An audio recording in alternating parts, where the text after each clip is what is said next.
Aku tidak membunuh jenderal besar. Aku tidak membunuh pejabat yang setia. Nona besar. Akhirnya Nona besar sadar. Lian Er hampir mati ketakutan. Nona besar, aku ini putri utama yang mulia. Nona besar apalagi? Nona, ada apa denganmu, Nona? Jangan menakuti hamba ini.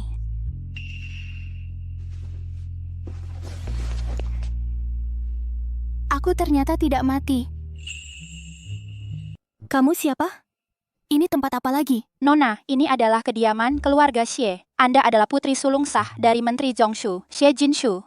Nona, apakah Anda kehilangan ingatan? Aku tidak hanya tidak mati, malah terlahir kembali menjadi putri sulung sah keluarga Menteri Zhongshu yang bodoh dan gila itu, Xie Jinshu. Benar-benar Tuhan adil, bisa memberiku kesempatan hidup sekali lagi. Nona, Anda baik-baik saja? Aku tanya kamu, sekarang tanggal berapa?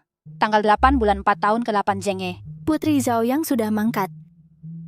Hari ini tepat hari ke-7 setelah kepergian sang putri, sedang diarak di jalan utama untuk dimakamkan. Hari ini ternyata adalah hari ke-7 setelah kematianku sendiri.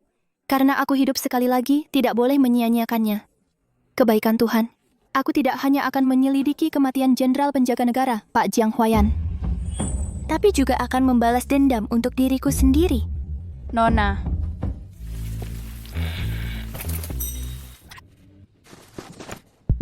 Dunia memang sempit. Aku baru saja mau cari kamu untuk balas dendam. Kamu malah datang sendiri.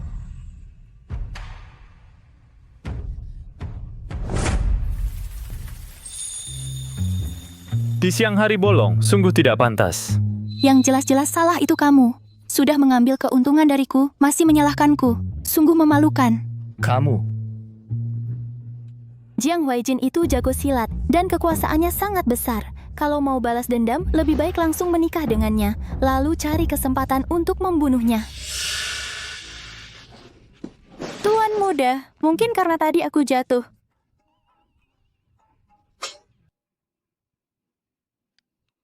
berdiri yang benar. Tuan muda, aku benar-benar tidak enak badan.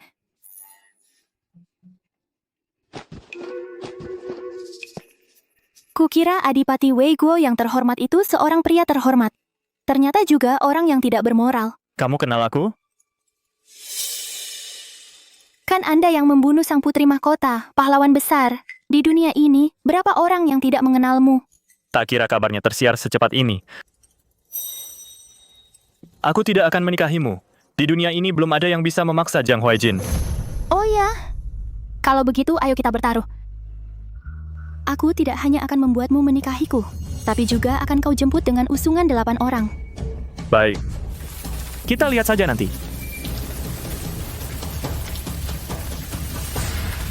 Yang mulia Adipati. Jiang Huaijin, aku pasti akan membunuhmu dengan tanganku sendiri untuk membalaskan dendamku. Itu pasti jenazahku. Sepertinya kakak sudah memberikan adik sebuah penghormatan terakhir. Putri mahkota membunuh jenderal penjaga negara. Hatinya kejam seperti ular. Mati diracun sudah untung buat dia. Hari ini aku akan menjalankan keadilan untuk dunia. Bawa pergi jenazahnya. Hukum pancung, kata-katamu benar. Putri mahkota menyiksa orang yang setia dan baik. Kematiannya masih terlalu ringan. Dia pantas mendapat hukumannya. Harus dihukum pancung. hukum pancung, aku sudah mati. Kalian bahkan tidak mau meninggalkan jenazahku.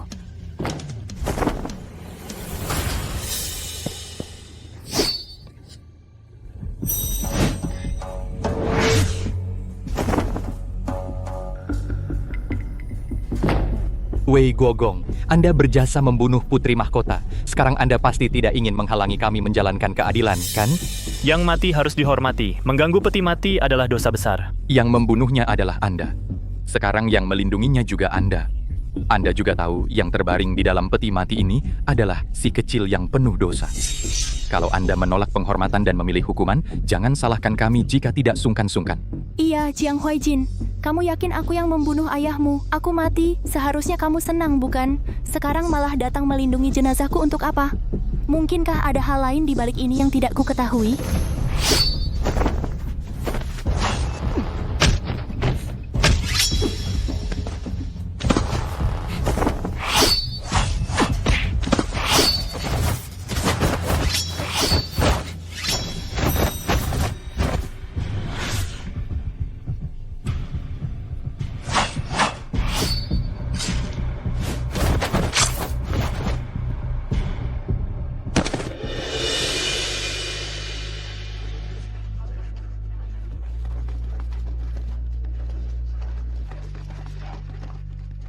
Wei Guogong, maafkan bawahan ini datang terlambat. Jenazah Putri Zhaoyang jika ada masalah sedikit pun lagi, bawalah kepalamu untuk menghadap. Siap. Tuan Guogong. Cepat pergi ke klinik terdekat. Siap. Kamu? Kalau tidak ingin mati di jalan ke rumah duka, lebih baik nurut saja. Kalau begitu mohon bantuannya, Nona.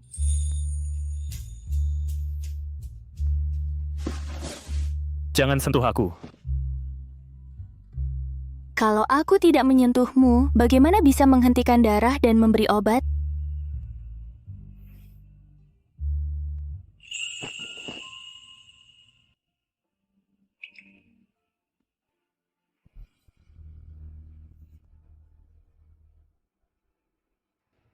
Sudah lebih baik?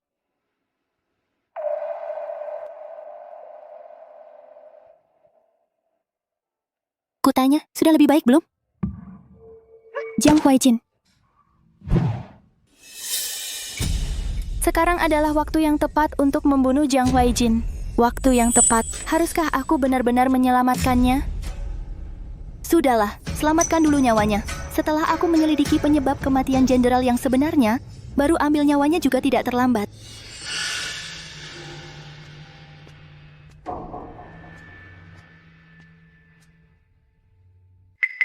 Li Feng, coba obatnya. Bukan, maksudmu apa? Kamu takut aku menaruh racun di obatmu? Menurutmu? Kamu tahu tidak, kalau tadi aku datang terlambat sedikit, nyawamu sudah tidak ada. Kalau aku benar-benar ingin membunuhmu, masa aku repot-repot merebus obat untuk menyelamatkanmu? Mana Li Feng? Baik, tidak percaya ya, aku minum untuk melihat.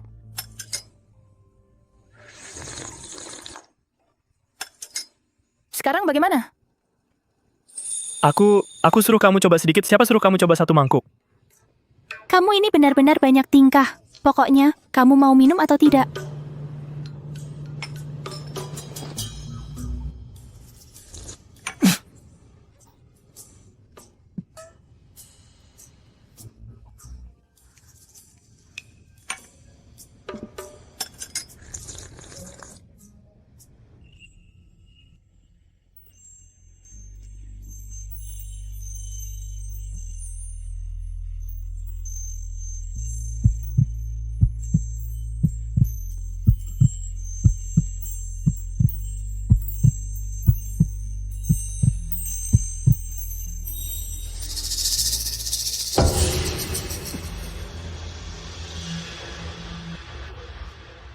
Kamu mau apa?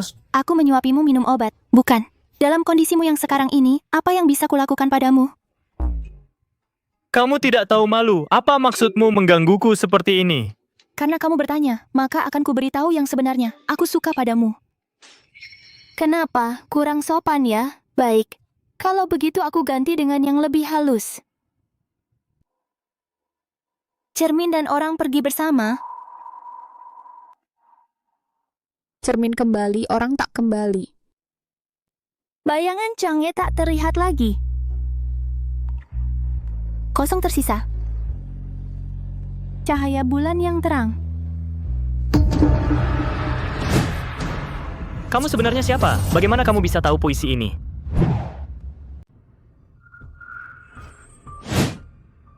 Aku adalah putri tertua dari Menteri Zongshu, Xie Jinshu. Xie Jinshu adalah putri tertua keluarga Xie yang terkenal dungu dan gila. Putri tertua, kamu tidak hanya tidak dungu, tapi juga mengerti ilmu pengobatan. Kamu mustahil Xie Jinshu. Apalagi, dulu aku pernah bertunangan dengan Xie Jinshu. Dulu, saat aku di kediaman keluarga Xie, pernah bertemu dengannya sekali. Kamu dan dia jelas 2 orang yang berbeda.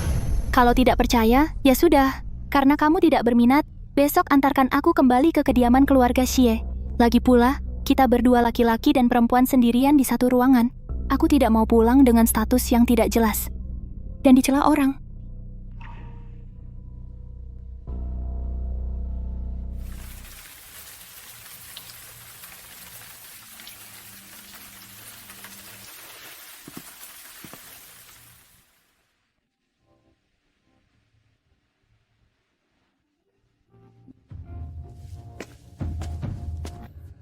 Tidak tahu Duk Weiguo datang, sungguh kurang sambutan. Semoga Duk Weiguo berkenan memaafkan.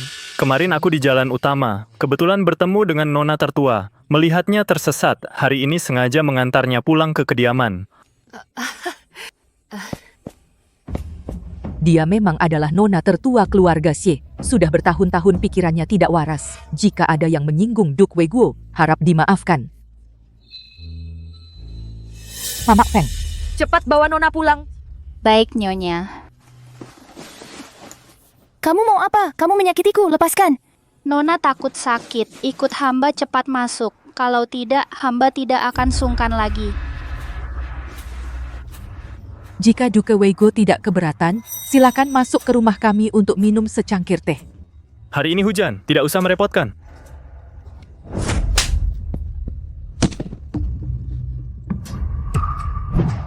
Hamba durjana ini, lihat betapa hebatnya kamu main trik ini dengan saya. Aku sudah tidak bodoh lagi. Bagaimana? Setelah aku sadar kembali, kamu tampak sedikit tidak senang ya? Tidak sopan.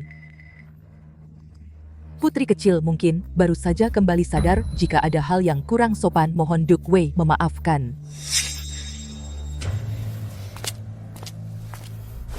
Duke Wei datang ke rumah Xie karena aku ya. Lagi pula, kita sebelumnya masih memiliki janji pernikahan. Kalau begitu dia adalah suami aku, kenapa aku harus mundur? Lepaskan. Aku tidak mau. Lihat dia begitu galak. Kalau aku melepaskan, pasti aku dikurung di gudang kayu. Watak kamu ini benar-benar perlu diajar baik-baik. Kalau diajar sampai rusak. Yang sakit hati tetap kamu kan? Omong kosong. Kamu hemat tenaga saja, lihat wajahmu begitu pucat. Ayo, ke ruang teh minum teh. Nyonya, Cepat panggil Yin Xuang. Kamu cepat beritahu Tuan. Katakan ada masalah besar di rumah, mohon cepat kembali. Baik, Benar-benar menyepelekan Duke. Tidak tahu Duke bagaimana bisa begitu kebetulan bersama Jinshu di satu tempat. Aku sudah bilang. Kebetulan bertemu di jalan. Itu juga benar-benar kebetulan. Apa? Sedikit kembali sadar, tapi dia tetap tidak pantas di tempat yang terhormat. Sebenarnya sebelumnya aku dan Tuan selalu ingin menemui Duke untuk bicara putri besar kami ini. Meskipun bodoh dan gila, tapi putri kecil kami, Yin Xuang, justru manis dan lembut, baik dan berbudi. Duke, kebetulan hari ini datang tidak apa juga melihat putri kedua aku ini. Kalau Duke dan putri kecil berjodoh, sebentar lagi aku akan minta Tuan janji pernikahanmu dengan Jinshu diganti dengan Yin Xuang. Kenapa dia hidup adalah orang aku, mati adalah hantu aku? Kalau dia menikah dengan Xie Yin Xuang, setelah aku menyelidiki sebab mati jenderal, bagaimana lagi membunuhnya? berani.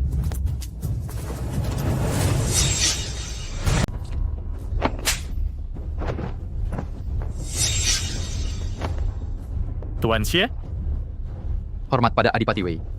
Mohon maaf, Yang Mulia. Kapan keluarga Xie punya anak perempuan tak tahu malu dan kurang ajar sepertimu ini? Langsung main pukul saja, sama sekali tak mau dengar penjelasan. Penjelasan? Di hadapan Yang Mulia, sopan santunmu hilang semua. Bahkan mulutmu juga kotor. Memang pantas dipukul. Keluarga Xie setidaknya adalah keluarga terpelajar. Wajah yang dikumpulkan selama beberapa generasi kau nodai semuanya. Tuan Xie. 3 hari lagi adalah pesta ulang tahun kakek buyutku. Semoga Tuan Xie beserta keluarga dapat hadir bersama. Saat itu, pernikahan antara diriku dan putri tertua keluarga Xie, Xie Jinshu, akan diputuskan kembali. Baik. Ibu, di mana adipati itu? Sudah pergi lewat pintu depan. Cepat sekali. Kakak perempuanmu itu tiba-tiba tidak bodoh lagi. Dan tampaknya hubungannya dengan Jiang Huaijin cukup mesra. Rencana untuk menggantikannya menikah dengan Jiang Huaijin sepertinya akan sulit terwujud. Kakak perempuan tidak bodoh lagi. Ibu, aku tidak salah dengar kan? Bukannya sudah diberi obat dengan dosis penuh? Kenapa kau berteriak keras-keras? Tapi masih ada kesempatan. 3 hari lagi adalah hari ulang tahun kakek Jiang Huaijin. Dia mengundang keluarga kita untuk bersama-sama memberi selamat. Nanti kita bahas lagi, apakah dia akan menikah dengan kakakmu atau denganmu. Pada hari itu, kau harus mengalahkan kakakmu. Ibu meremehkanku. Jiang Huaijin pasti akan menjadi priaku, Xie Yin Xuang. Sedangkan Xie Jinshu itu, pada hari ulang tahunnya nanti, aku bahkan tak akan biarkan dia keluar rumah.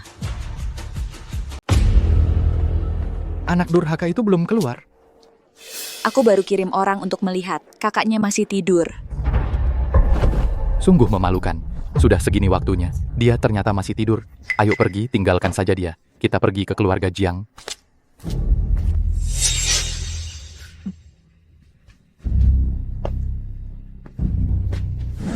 Tidak baik, Nona. Apa yang tidak baik? Hari ini adalah pesta ulang tahun kakek Jiang. Tuan dan Nyonya serta Nona kedua. Semuanya pergi tanpa membawa kamu. Jangan panik begitu. Pergi ya, pergi saja. Apa yang begitu penting? Bukan, Nona. Hari ini pergi ke kediaman Jiang untuk menghadiri pesta ulang tahun kakek. Justru untuk membahas, apakah Anda atau Nona kedua yang menikah masuk ke kediaman Jiang. Jika Anda hari ini bahkan tidak menampakkan diri, maka kita pasti kalah. Kamu tenang saja. Nona, kamu ini tidak akan kalah. Carikan aku satu baju yang pantas untuk dipakai. Nona, selain yang di badan Anda baju kasar ini tidak ada pakaian lain lagi.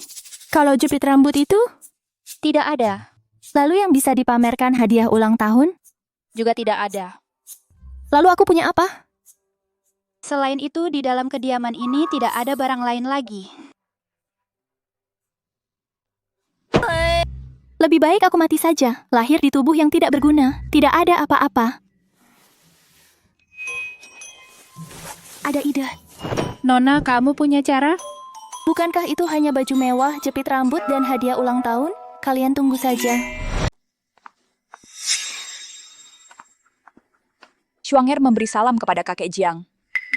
Shuanger Xie Yinshu, semoga kakek Jiang sehat selalu dan panjang umur.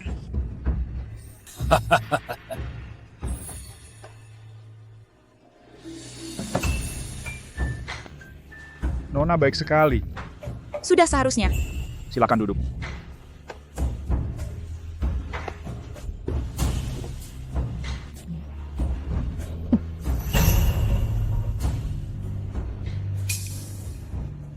Hari ini katanya Bapak Xie akan membawa putri pertama untuk membicarakan pernikahan.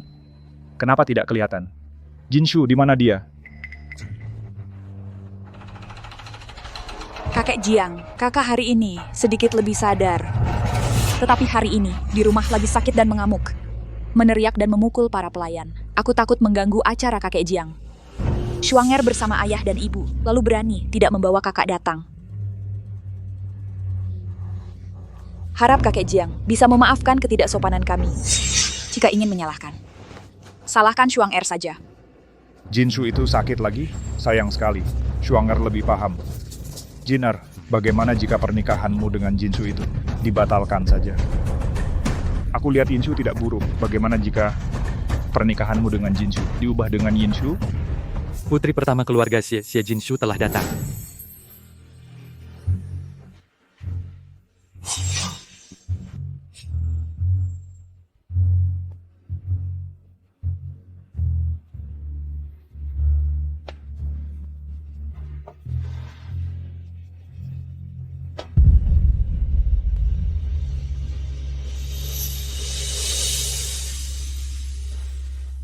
Jinshu memberi salam kepada kakek Jiang. Jinshu, kamu sudah datang? Iya, kakek Jiang.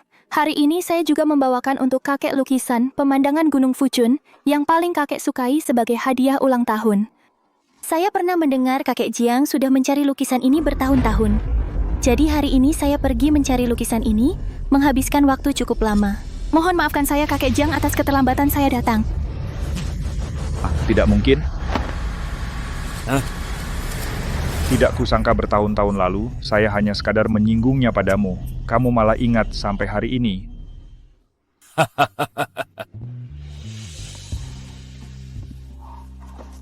Lukisan ini sangat bagus. Niatmu juga sangat baik. Tapi, kalau kamu pergi mencari lukisan untukku, tapi kenapa adik kandungmu bilang kamu sedang sakit di rumah, bahkan merusak barang-barang, makanya tidak membawamu ke pesta ulang tahunku? Yin Shuang sebenarnya, yang mana yang benar atau yang dikatakan Jinshu yang benar?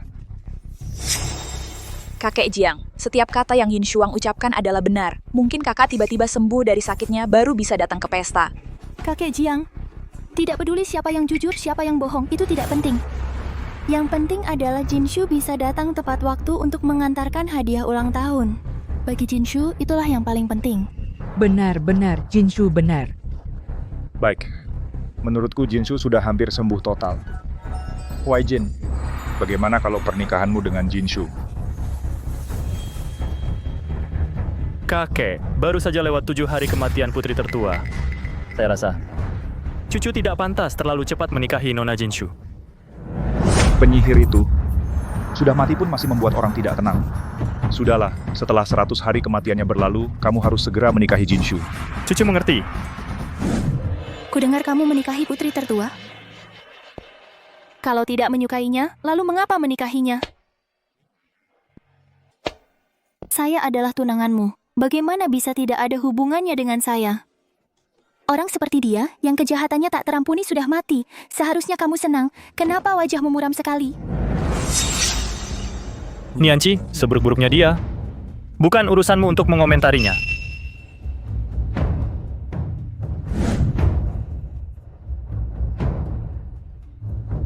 Kamu begitu peduli? Lalu mengapa dulu kamu membunuhnya? Kamu tahu tidak, saat dia mati seberapa putus asanya dia? Kamu bukan Xie Jinshu. Kamu adalah Nianci.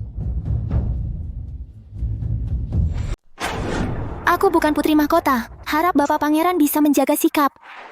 Setelah masa berkabung putri mahkota selesai, aku akan menikahimu. Tapi setelah menikah, aku tak akan menyentuhmu. Kalau kau tidak mau saat itu, kau bisa membatalkan pertunangan dengan keluarga Jiang. Setelah 100 hari aku akan putuskan sendiri. Tak perlu Bapak Pangeran repot-repot.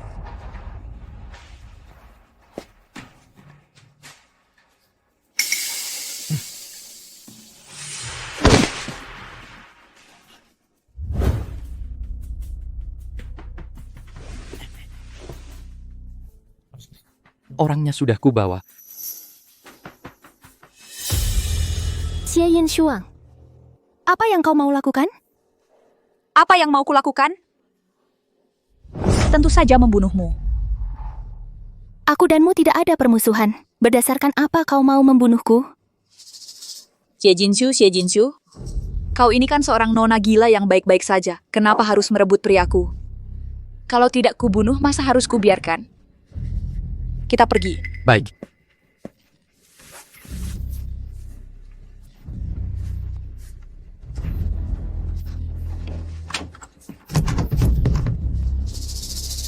Lepaskan aku! Dulu karena kau bodoh, aku sempat berpikir untuk membiarkanmu. Lepaskan aku!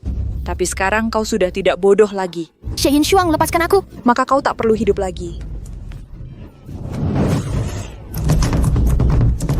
Tolong! Kita pergi.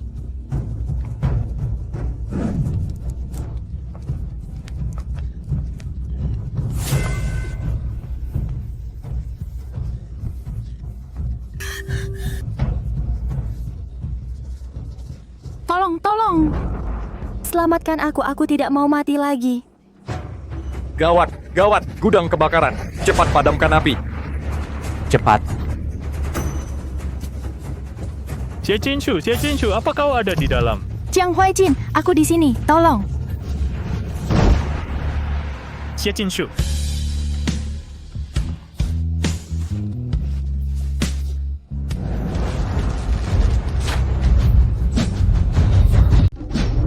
Hati-hati. Jiang Huaijin. Nianji, maafkan aku. Ku benar-benar tidak bermaksud membunuhmu. Jiang Huaijin, bangunlah. Jiang Huaijin, bangunlah. Tolong. Nonagu. Tuan muda, ada apa dengan Anda?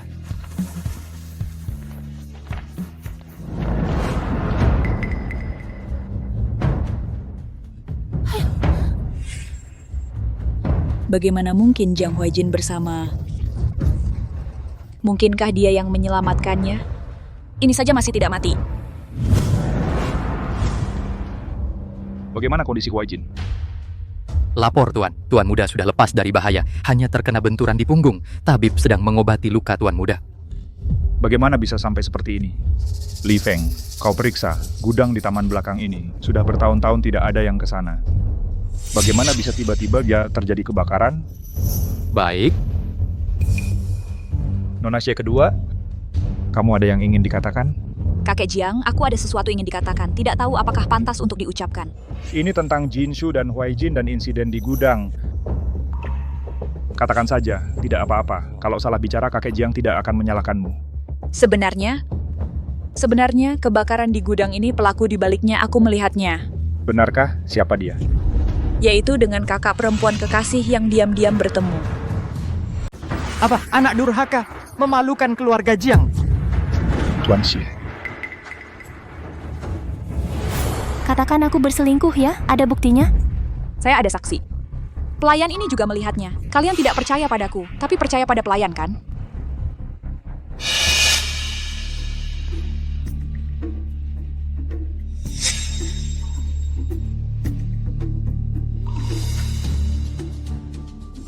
Tuan, saya memang melihatnya. Putri Xie berselingkuh dengan seorang pria. Setelah itu, api mulai menyala. Kakek Jiang, saudari sebelumnya bodoh dan dungu, pasti ditipu oleh pria tak bermoral itu. Tapi sungguh tak disangka, pria tak bermoral itu berkelahi membakar rumah Jiang dan membahayakan putra Jiang. Kakek Jiang, semua kesalahan saya. Saya Xie gagal mendidik anak. Mohon kakek Jiang berbesar hati. Saya Xie akan datang lagi untuk meminta maaf. Nona Xie. Hanya berdasarkan kata seorang pelayan, kamu akan menghukumku?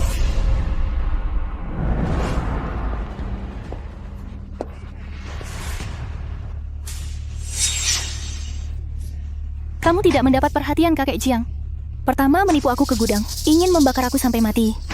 Bersama pelayan ini menuduh dan memfitnah, balik tuduhan. Kamu sungguh pandai berencana. Xie Jinshu, apa omong kosongmu? Jinshu ada saksi, kamu ada? Menuduh orang baik juga harus ada bukti. Ingin bukti ya?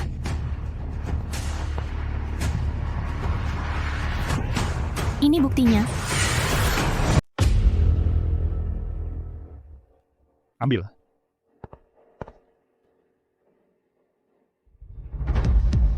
Ini. Kakek Jiang, kalau bukan karena pelayan ini bersekongkol dengan Xie Yinshuang untuk memfitnah saya, di tubuhnya bagaimana mungkin ada uang resmi keluarga Xie? Bisa jadi itu kamu sendiri yang memasukkan lalu mengeluarkannya. Kamu juga anggota keluarga Xie, ingin memfitnah saya sangat mudah bagimu. Benar. Adik benar-benar bercanda. Saya, Xie Jinshu, sudah bertahun-tahun gila dan bodoh. Kapan kalian pernah memberikan saya sedikit pun? Kebutuhan makan dan pakaian saya bahkan tidak sebaik seorang pelayan. Makanan basi, pakaian hanya satu potong kain kasar. Apalagi satu uang perak resmi? Di seluruh tubuh saya, bahkan satu koin tembaga tidak bisa ditemukan. Kamu? Kakek Jiang, jangan percaya padanya. Kamu adalah putri sah keluarga Xie. Bagaimana mungkin? Ini adalah pembelaan licik dengan kata-kata. Kakek Jiang, apakah yang saya katakan benar atau palsu? Bapak periksa saja akan tahu. Mengapa saya terlambat hari ini? Xie Yinshuang dan ayah saya membohonginya bahwa saya belum bangun hingga siang. Kedua, karena saya sama sekali tidak punya pakaian yang pantas untuk keluar dan bertemu orang. Pakaian yang saya kenakan ini dan hadiah untuk Bapak, semuanya dari teman baik saya Ni Changfeng yang mensponsori. Kalau Bapak tidak percaya. Siapa lagi nih Changfeng ini? Ni Changfeng, saya pernah mendengar orang ini. Dia adalah pedagang terbesar di ibu kota. Li Feng, pergilah undang. Tidak perlu repot-repot.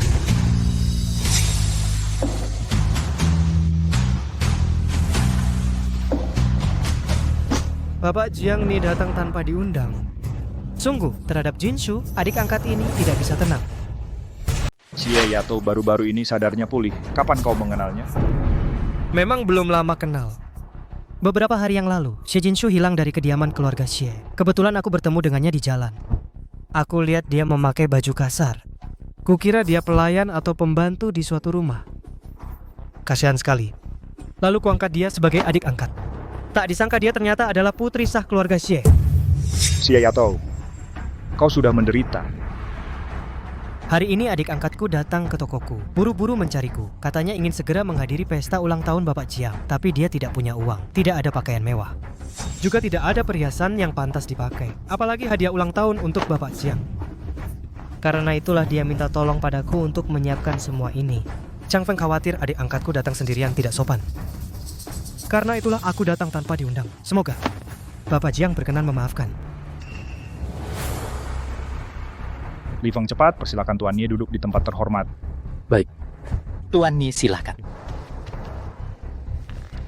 Xie Yin Shuang, masih ada yang ingin kau katakan? Tuan, aku tahu salahku. Waktu itu aku hanya serakah sesaat. Aku benar-benar tahu salahku. Tuan, aku salah. Bangsat, seret dia keluar. Mulai sekarang jangan sampai aku melihatnya lagi. Baik. Aku tahu salahku. Tuan, aku tahu salahku. Aku tahu salahku. Pergi! Xie Yin Shuang, masih ada yang ingin kau katakan? Kakek Jiang, aku salah. Aku tergoda sesaat, hingga melakukan kesalahan besar. Maafkan aku benar-benar tidak sengaja. Sebenarnya aku sudah lama menyukai kakak Jiang. Melihat kakak Jiang akan menikahi kakak, karena itulah aku mengambil langkah terakhir ini. CR Yatu kurang ajar. Mulai hari ini, tidak perlu lagi datang ke keluarga Jiang. Kakek Jiang. Xie Jinshu yang terkutuk itu, dia kenapa sih? Tidak hanya tidak bodoh, tapi juga tahu minta bantuan. Tidak hanya tidak mati, bahkan kakak Jiang juga sangat melindunginya.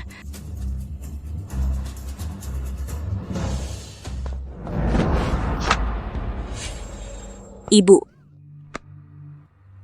Sudah kubilang dari dulu, Xie Jinshu ini sejak selamat dari tenggelam, hilang beberapa hari, setelah kembali seperti orang yang berbeda, seperti kerasukan roh jahat. benar. Sekarang dia normal sampai-sampai tidak normal. Maksudmu bagaimana? Meskipun dia tiba-tiba sadar kembali, tapi selama bertahun-tahun ini, dia tidak punya pengetahuan, hanya gila-gilaan di dalam rumah. Tapi lihat dia sekarang, tidak hanya pintar berbicara, tapi juga tahu mengakui kakak angkat dan minta bantuan. Bicaranya logis dan teratur, semuanya masuk akal. Ini mana seperti orang yang tiba-tiba sadar. Ini jelas seperti orang yang sudah berganti. Kalau kamu bilang begitu, memang benar. Selama bertahun-tahun ini, aku memberinya obat setiap hari. Dari umur 12 tahun, dia sudah linglung dan tidak sadar, tidak tahu apa-apa. Tapi cara bicara dan kecerdasannya di keluarga Jiang hari ini, mana seperti anak umur 12 tahun. Pasti ada yang tidak beres di sini. Ibu, aku curiga dia bukan Xie Jinshu yang asli.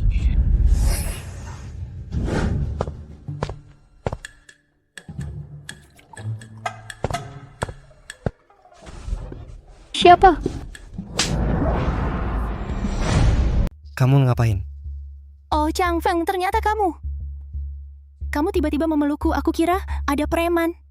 Bukankah sudah lama tidak bertemu? Aku rindu padamu. Baru beberapa hari tidak bertemu. Kok kamu jadi cengeng?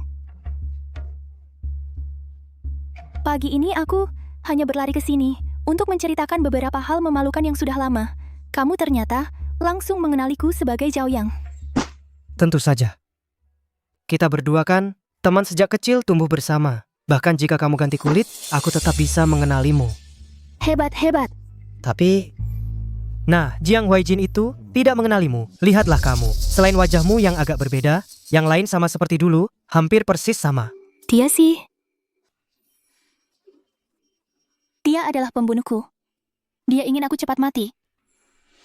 Tapi kamu juga... Putri tertua yang mulia, ternyata terlahir kembali di tubuh gadis bodoh dari keluarga Menteri Zhongshu. Makanan, pakaian, dan pengeluaranmu bahkan tidak sebaik seorang pelayan. Kalau bukan karena aku, kamu tidak bisa menghadiri pesta ini. Benar kan? Di saat kritis, tetap kamu yang andal. Kesini, ada barang bagus untukmu. Benarkah? Sekarang aku benar-benar miskin. Kamu ngapain? Lepaskan aku. Kamu cari masalah? Tidak akan kulepaskan. Bagaimana jika kamu menghilang lagi? Aku bilang, kamu baik-baik saja. Kok sifatmu berubah besar? Bukankah kita sudah sepakat untuk menjadi saudara seumur hidup? Zhao Yang, bagaimana kalau kamu ikut aku? Aku akan melindungimu. Aku akan membalaskan dendammu. Lepaskan aku. Tidak, aku tidak akan melepaskanmu. Kalian ngapain? Enggak kok. Enggak ngapa-ngapain kok. Kenapa aku jadi merasa bersalah gini ya? Aku kan nggak salah sama dia. Siang bolong begini, kalian di atas kasur, berpelukan, masih bilang nggak ngapa-ngapain. Kenapa? Ini tadi, tuannya menyelamatkanku di rumah keluarga Jiang. Jadi aku mengundang tuannya untuk minum teh di kamarku sebagai tanda terima kasih. Ini aja nggak boleh. Gue beri Shikemo. Jauh-jauh dari tunanganku. Kalau ketahuan lagi mengganggunya, jangan salahkan aku nanti. Ikut aku, kamu ngapain? Lepasin aku, lepasin. Kamu mencubitku sampai sakit. Kamu ngapain sih? Lepasin. Naik kereta. Nggak mau. Aku suruh kamu naik kereta. Nggak mau.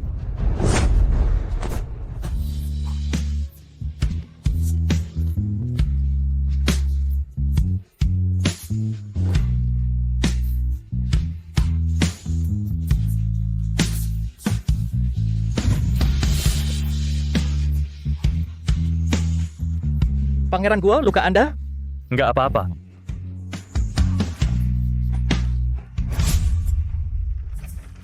Duduk sini. Aku suruh kamu duduk sini. Ke sini. Aku suruh kamu ke sini.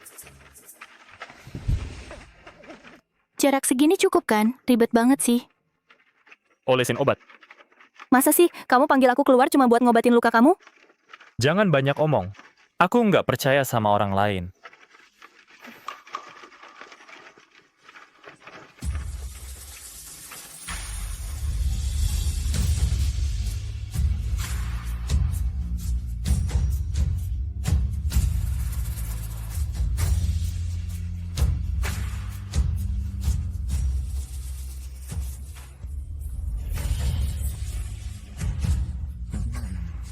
Sebenarnya apa hubunganmu dengan Ni Changfeng?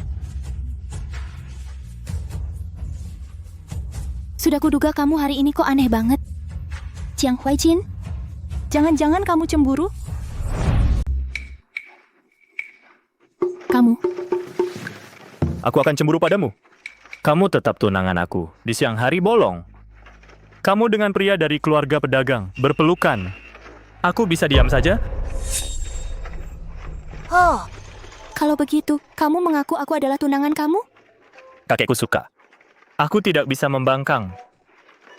Sebenarnya kakekmu yang suka? Atau kamu sendiri yang suka? Duduk yang baik. Seorang gadis, begitu tidak tahu malu. Nona, kamu akhirnya pulang. Apa yang terjadi dengan Tuan nih? Nona kamu ini, hari ini akhirnya menang, sungguh lega. Menahan amarah selama bertahun-tahun, hari ini, pasti aku akan membalasnya. Xie Jinshu, Nona, apakah Anda belum benar-benar sembuh? Anda sendiri adalah Xie Jinshu. Itu maksudku. Kalau begitu, Nona, kapan Anda akan menikah dengan Duke Weigo? Saat Anda menikah, harus membawa hamba ini. Tenang, tenang. Kalau benar-benar menikah, aku pasti membawa kamu. Tapi saat ini, Nona, saat ini Anda masih ada hal yang belum bisa ditinggalkan. Lian Er, kamu bantu aku mencari tahu ayah Jiang Huajin ini. Yaitu Jenderal Zheng Guo, tempat mana saja yang pernah dia datangi sebelum meninggal. Nona, kenapa Anda menyelidiki hal tentang Jenderal Zheng Guo? Untuk apa? Jangan banyak tanya, ingat harus cepat.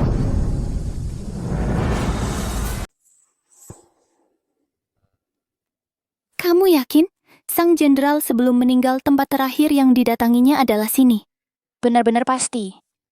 Aku dengar dari yang tinggal di sini, kata calo yang menjual gadis penghibur. Tidak mungkin salah. Dia bilang sang jenderal datang ke sini, sepertinya mencari seorang kenalan lama. Katanya kenalan lama itu sepertinya adalah ibu dari seseorang. Sudahlah, lupakan. Masuk dulu saja.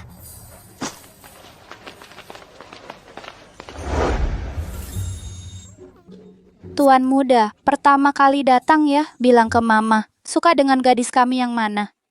Mama. Di sini ada tidak yang usianya lebih tua sedikit? Melihatmu tampan dan bersih. Kukira pertama kali datang, ternyata jago juga. Pandai bermain? Panggil orang. Mama, suruh Honggu keluar. Mama, kamu lupa. Honggu baru saja dipesan oleh Tuan Jiang.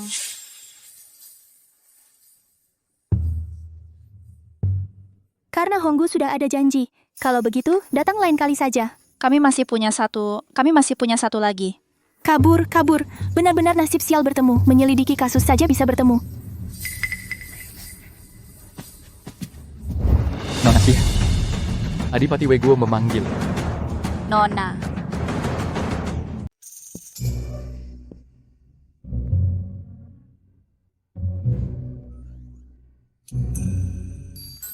Katakanlah, kenapa kamu datang ke sini? Aku datang untuk menambah wawasan. Wawasan? Kenapa? Kalian pria boleh datang ke rumah bordil, kami wanita tidak boleh? Lagi pula, kita sebentar lagi akan menikah. Kalau seumur hidupku tidak pernah mengunjungi rumah bordil, bukankah aku sangat rugi? Konyol!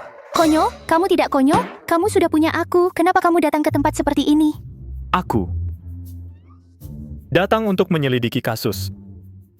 Kamu pikir aku percaya padamu? Siapa yang menyelidiki kasus sampai ke rumah bordil? Bukan, kamu tertawa apa? Menurutku usiamu sudah bisa jadi ibunya. Barusan mama bilang seleraku berat. Menurutku yang benar-benar berat seleranya adalah kalian berdua. Aku memang ibunya.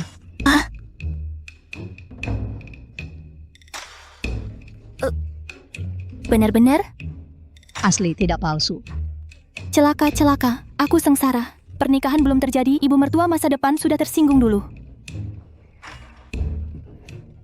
Ibu, dia adalah putri sulung sekretaris istana. Xie Jinshu. Ternyata ini calon menantuku. Halo ibu mertua, maaf atas kelakuan tadi. Tidak apa-apa, gadis ini ceria dan menarik, sangat menyenangkan hatiku. Ya? Tapi, kalau kamu adalah ibu Jiang Huaijin, kenapa tidak tinggal di kediaman keluarga Jiang, malah terjun ke dunia malam? Kamu mau apa? Aku belum selesai bicara. Sekarang kenapa kamu langsung bertindak kasar? Aku belum selesai bicara.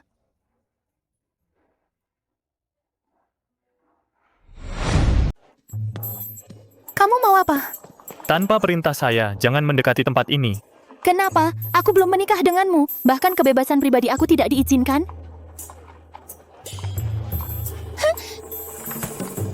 Nona Dukwei ini ternyata sangat kasar di luar. Kami hanya ingin melihat-lihat rumah bordil. Dia bereaksi begitu keras. Kemungkinan besar kami melihat ibunya di sana, jadi dia marah. Benar juga, tapi Ibu Dukwei yang terhormat bagaimana bisa menerima tamu di rumah bordil? Sungguh aneh. Aku juga tidak tahu, ayo pergi. Ya. Ibu Cui, silakan minum teh. Tidak tahu kenapa ibu begitu buru-buru memanggil aku. Ada apa? Wah, aku kira siapa ini? Ternyata putri sulung dari keluarga Zongshuling, Xie Jinshu, putri Xie. Ah, kalau kamu tidak bilang, aku tidak mengenalinya. Aku kira itu ibu Xie yang baru dibeli dari luar sebagai pelayan. Jinshu, tidak terasa sudah beberapa tahun tidak bertemu. Kamu masih begitu tidak pantas. Hari ini kita bersama untuk belajar dari Ibu Cui, hari besar belajar. Kamu begitu tidak hormat. Kamu tahu 1 jam sebelumnya kami semua sudah menunggu kamu di sini. Kamu baru bangun sekarang. Ini adalah keluarga Xie. Bagaimana bisa sekelompok orang luar mengajari aku di sini? Kenapa aku datang terlambat hari ini? Aku sama sekali tidak tahu hari ini harus belajar menjahit. Ada siapa yang memanggil aku? Kurang ajar. Ibu Cui adalah orang penting di sisi permaisuri juga. Aku habiskan banyak uang untuk mengajar kamu dari istana.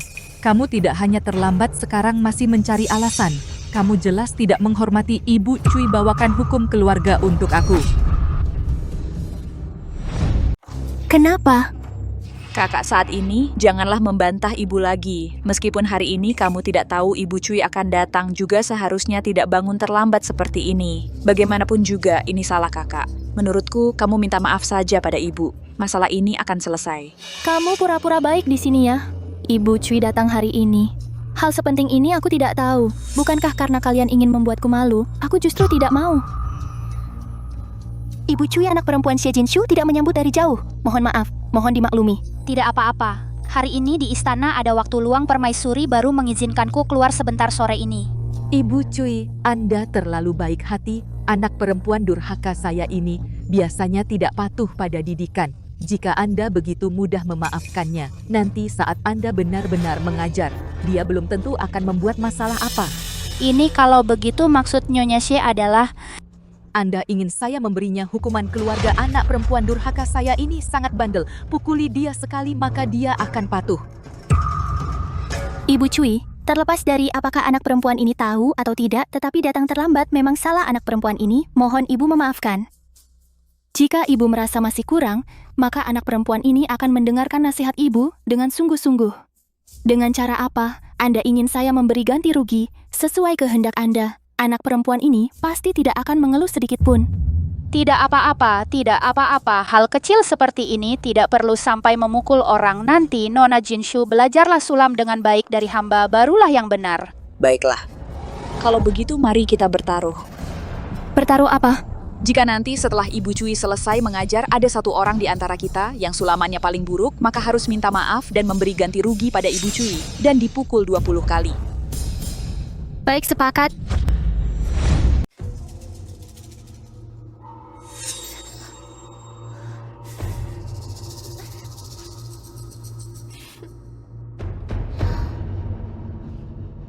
Dia sudah jadi bodoh sejak remaja.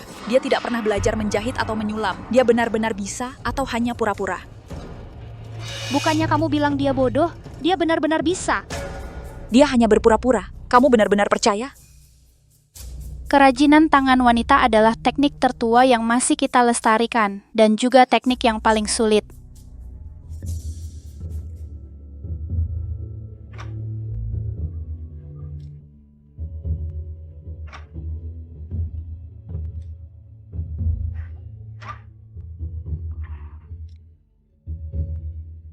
Hari ini saya akan mengajari Anda sulam satu sisi. Sulam satu sisi sesuai namanya, yaitu di satu sisi kain. Membuat pola yang kita inginkan. Sekarang silakan para nyonya mulia, mulai menyulam pola yang Anda sendiri inginkan.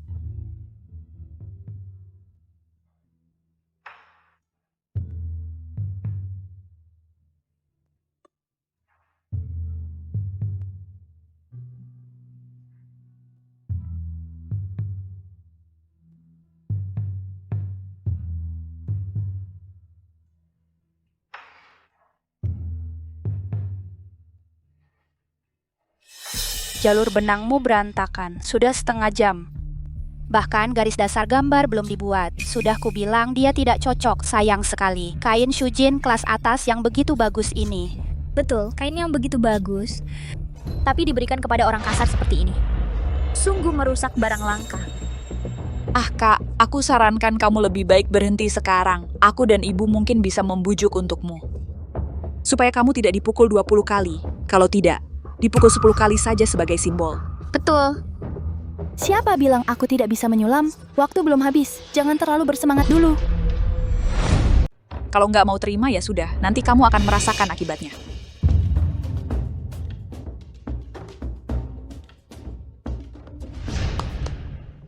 Waktunya habis, para nona terhormat.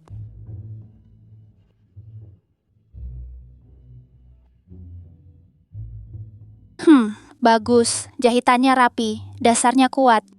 Nona kedua keluarga Xie, benar-benar ahli dalam menyulam. Cui Xiuniang, jangan tertawa. Yang ini juga bagus. Teknik tusukannya bisa lebih ditingkatkan lagi.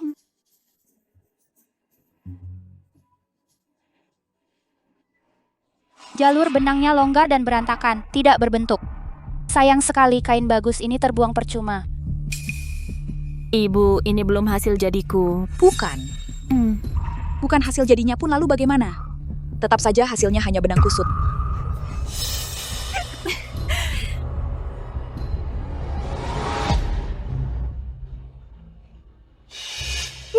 Ini adalah sulaman satu benang yang sudah lama hilang.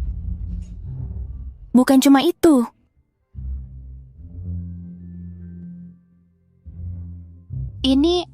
Ini ternyata sulaman dua sisi. Sebelumnya aku terlalu lancang, tak disangka, bahkan guruku pun tidak bisa menguasai sulaman dua sisi ini.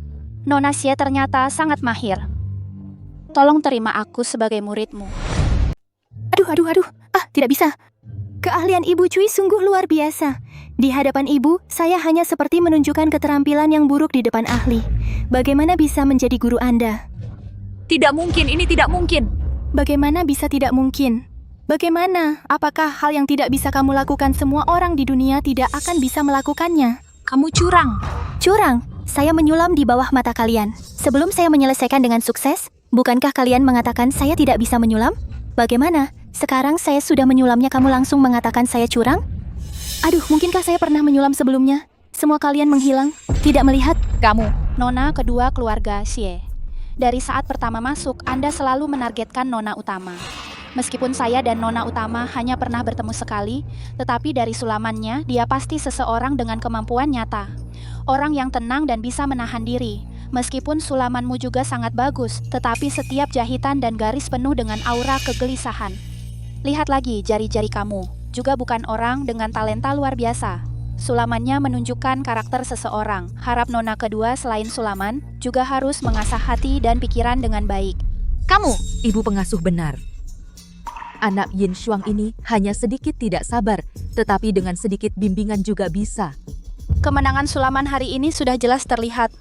Tetapi saya sebelumnya juga mendengar tentang nona utama Xie. Tidak tahu nona utama belajar kemampuan ini sejak kapan?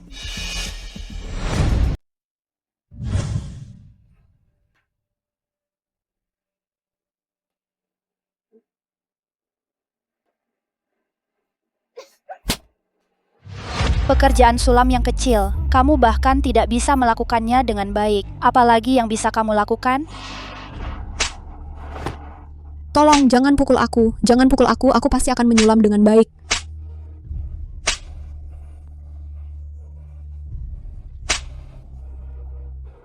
Tolong, berhenti memukulku. Aku mohon, aku tidak akan berani lagi. Aku pasti akan menyulam dengan baik. Cepat, sebentar lagi jenderal kembali. Kalau sulamannya masih tidak bagus, aku akan membuatmu menyesal.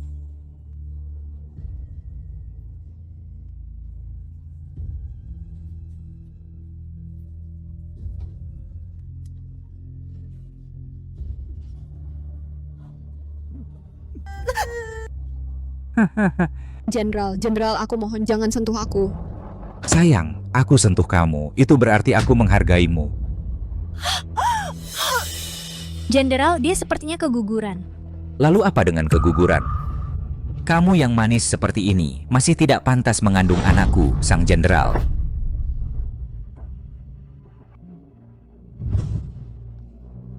Sejak aku sadar kembali, aku diam-diam di dalam kamar, bertanya kepada pelayanku Lian Er.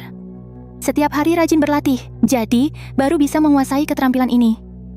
Nona Xie, benar-benar orang berbakat yang luar biasa. Setelah kembali, aku pasti akan melaporkan kepada permaisuri. Suruh dia meluangkan waktu untuk bertemu. Orang kita ini, ahli sulam baru yang langka. Nenek Cui dari keluarga Xie. Nenek Cui, hati-hati di jalan.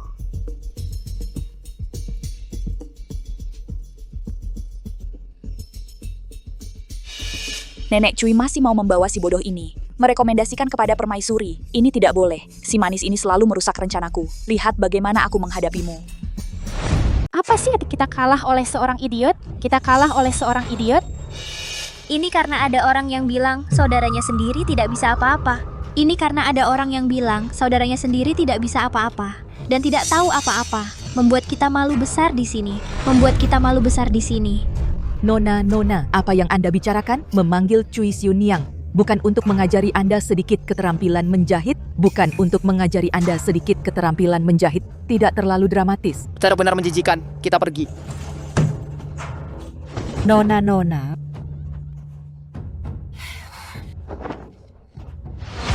Lihat dirimu, sungguh tidak berguna, bahkan kalah dari si idiot itu. Sekarang sudah begini, kita tidak hanya gagal mendapatkan perhatian Cui Xiuniang, tetapi juga membuat semua wanita bangsawan di kota marah kepada kita. Bagaimana ibu bisa menghadapi ini? Bagaimana ibu bisa menghadapi ini? Ah, Nona kecilku, kamu mau pergi kemana lagi? Nona, Anda harus menjauh dari kolam ini. Anda harus menjauh dari kolam ini. Kenapa? Anda waktu itu di sini didorong oleh nona kedua. Anda hampir tenggelam di sini. Anda sudah lupa? Ah, takut apa? Sekarang aku baik-baik saja. Lagi pula, Xie Shuang yang mendorongku. Tidak ada hubungan dengan air kolam ini. Tidak apa-apa. Xie Jinshu, kamu membuatku malu di depan umum. Aku akan membunuhmu. Tolong, aku tidak ingin mati.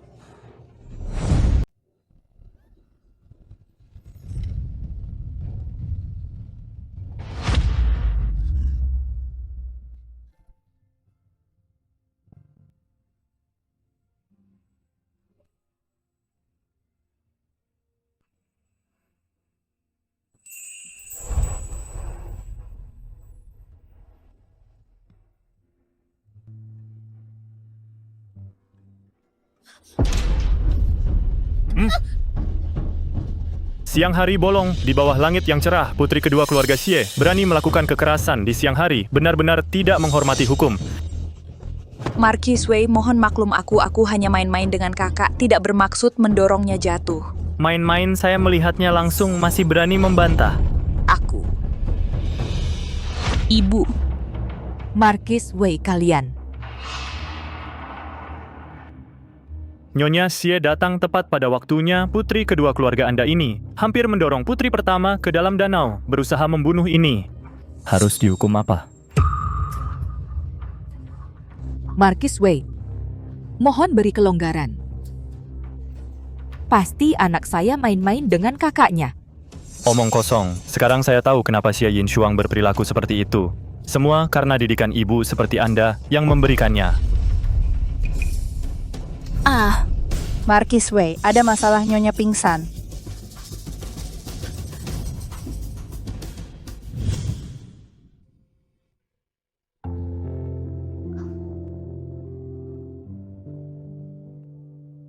Bagaimana kondisinya? Marquis Wei, Nyonya Xie ini terlalu terkejut. Ditambah sehari-hari tidak mendapat perawatan yang baik. Kondisi tubuh Nyonya Xie ini sepertinya sulit hamil seumur hidup. Xie Jinshu aku di negara musuh disiksa sampai tidak bisa hamil. Tidak menyangka kamu yang baik-baik, putri keluarga besar, tapi bisa dibesarkan seperti ini.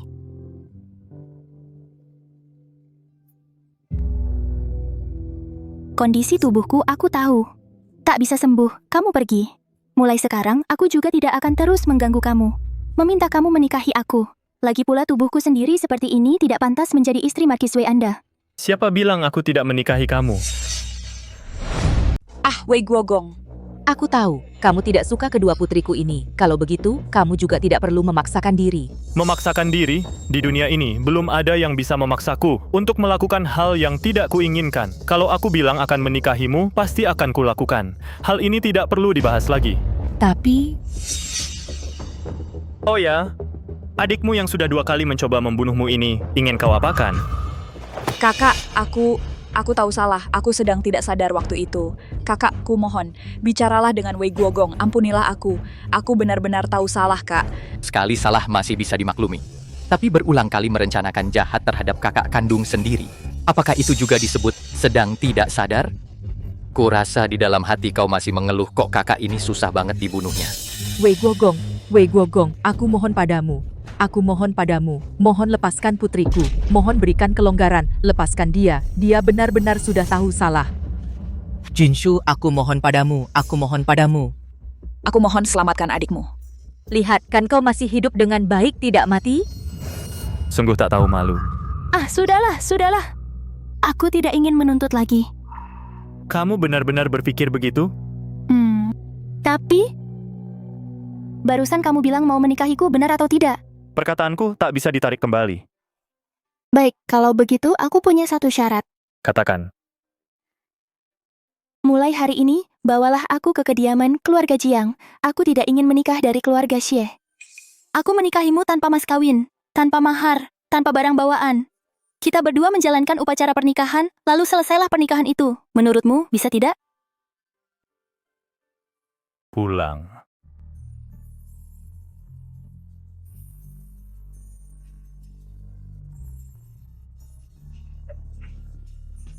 Jinshu, kau tidak menikah dari keluarga Xie, tapi kalau begitu, ayahmu tidak setuju bagaimana?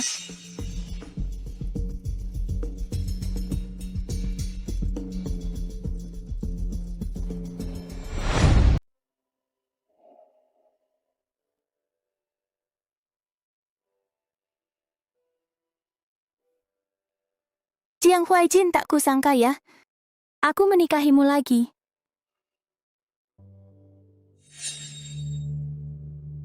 Hari ini adalah waktu terbaik untuk membunuhmu, Jiang Huaijin. Kau tahu aku punya niat buruk, tapi tetap mau menikahiku. Laki-laki ya, sungguh sulit ditebak.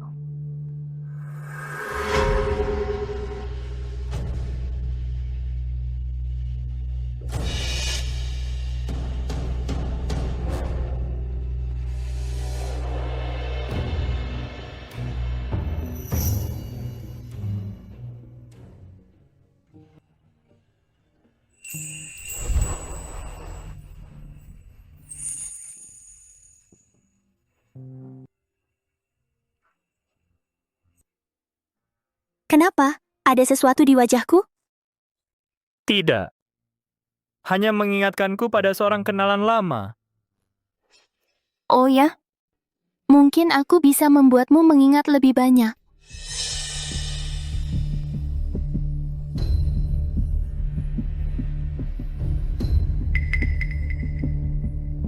Jiang Huaijin, aku pernah menyelamatkanmu sekali. Kau pernah menyelamatkanku sekali. Antara kita, sudah beres.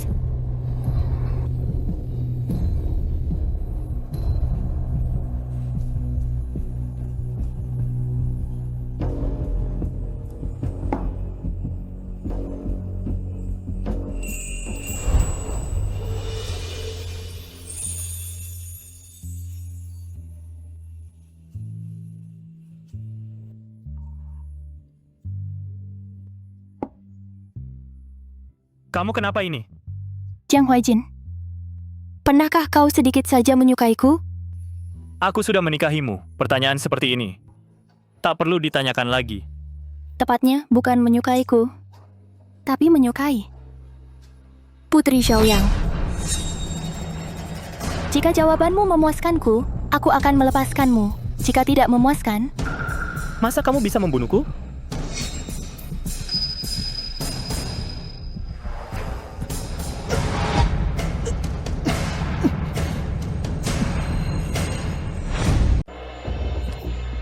coba tebak, di dalam gelas anggur ini beracun atau tidak? Coba tebak, kenapa aku bersikeras hanya mau menikahimu? Lihatlah dekorasi kamar pengantin ini. Apa kau tidak merasa sedikit familiar? Coba tebak lagi. Di dalam gelas yang kuberikan padamu, aku menaruh racun atau tidak? Kau bukan Xie Jinshu. Kau adalah Gunianci. Akhirnya kau ingat padaku. Jiang Huaijin, aku memang Gunianci. Ayo, bunuh aku. Seperti dulu lagi. Bunuh aku sekali lagi. Tidak. Ini tidak mungkin. Tidak menyangka kan? Memang Tuhan Maha Melihat. Tuhan malah mengizinkanku hidup kembali. Bahkan membangkitkanku dalam tubuh orang lain. Sayangnya, Xie Jinshu ini juga orang yang malang. Aku tidak hanya akan membalas dendamku sendiri, tapi juga dendamnya. Aduh, selama ini, aku sangat sibuk. Kau benar-benar Nianci? Sudah pasti. Kalau bukan aku, siapa lagi yang akan terus mengingatmu? Jiang Huaijin, aku sudah lama ingin membunuhmu. Sejak aku menjadi Xie Jinshu hari itu, setiap saat aku ingin membunuhmu. Baik, ambil ini. Nyawaku ada di sini.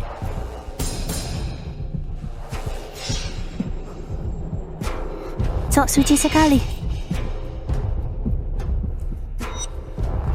Lakukan saja. Kau pikir aku tidak berani? Memang benar kau kubunuh. Tapi bukan seperti yang kau pikirkan. Jika kau masih mau percaya padaku, beri aku satu kesempatan untuk menjelaskan. Jika kau tidak mau, aku rela kau bunuh.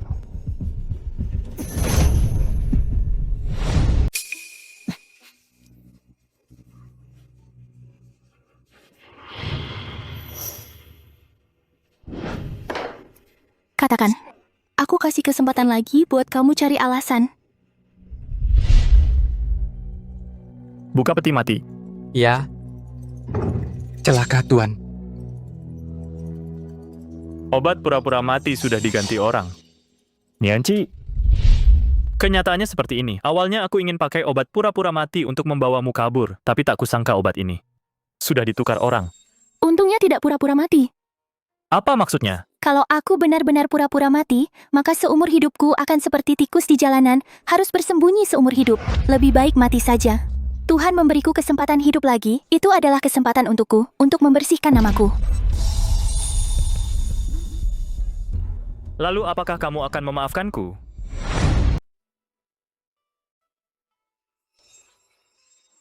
Aku tidak bisa memaafkanmu. Lagi pula, dulu, kamu adalah orang yang paling kupercaya. Aku mengerti. Hah? Kamu mau apa? Bunuh diri untuk menebus kesalahan. Kenapa kamu begitu ekstrem? Penyebab kematian Jenderal Besar Penjaga Negara belum jelas diselidiki. Kalau kamu mati seperti ini, itu artinya apa? Nianci, maaf. Aku tahu kematian ayahku tidak ada hubungannya denganmu. Setelah kamu meninggal, aku terus menyelidiki sampai hari ini, tapi belum menemukan bukti. Kematian ayahmu. Sebenarnya, berhubungan dengan Kaisar. Kaisar adalah kakak kandungku. Aku tentu tahu apa yang dipikirkannya. Dulu, dia bisa menyuruhku menyamar sebagai pria, menggantikannya sebagai sandera di negara musuh. Sekarang, dia akan membunuh menteri yang paling diandalkannya. Sayangnya, Jenderal Besar Penjaga Negara setia dan tulus sepenuh hati. Tetapi tetap disia-siakan. Tidak apa-apa. Kita bersama-sama menjatuhkannya. Benar juga.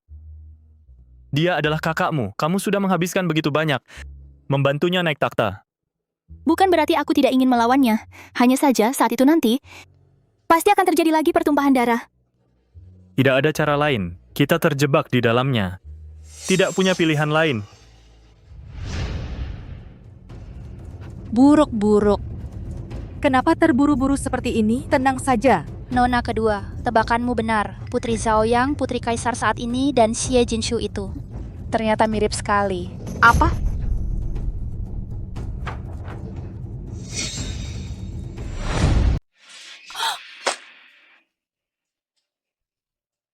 Ini bagaimana mungkin, Ibu? Sudah aku bilang. Dia seperti jadi orang lain. Ternyata karena ini, Ibu, kita sudah habis. Kita sudah membuat Putri Zhaoyang marah. Tidak. Tidak benar. Putri Zhao yang jelas-jelas sudah dibunuh dengan anggur beracun oleh Duke Weiguo. Bagaimana dia bisa hidup kembali? Ah, dunia ini luas. Ada banyak hal yang aneh.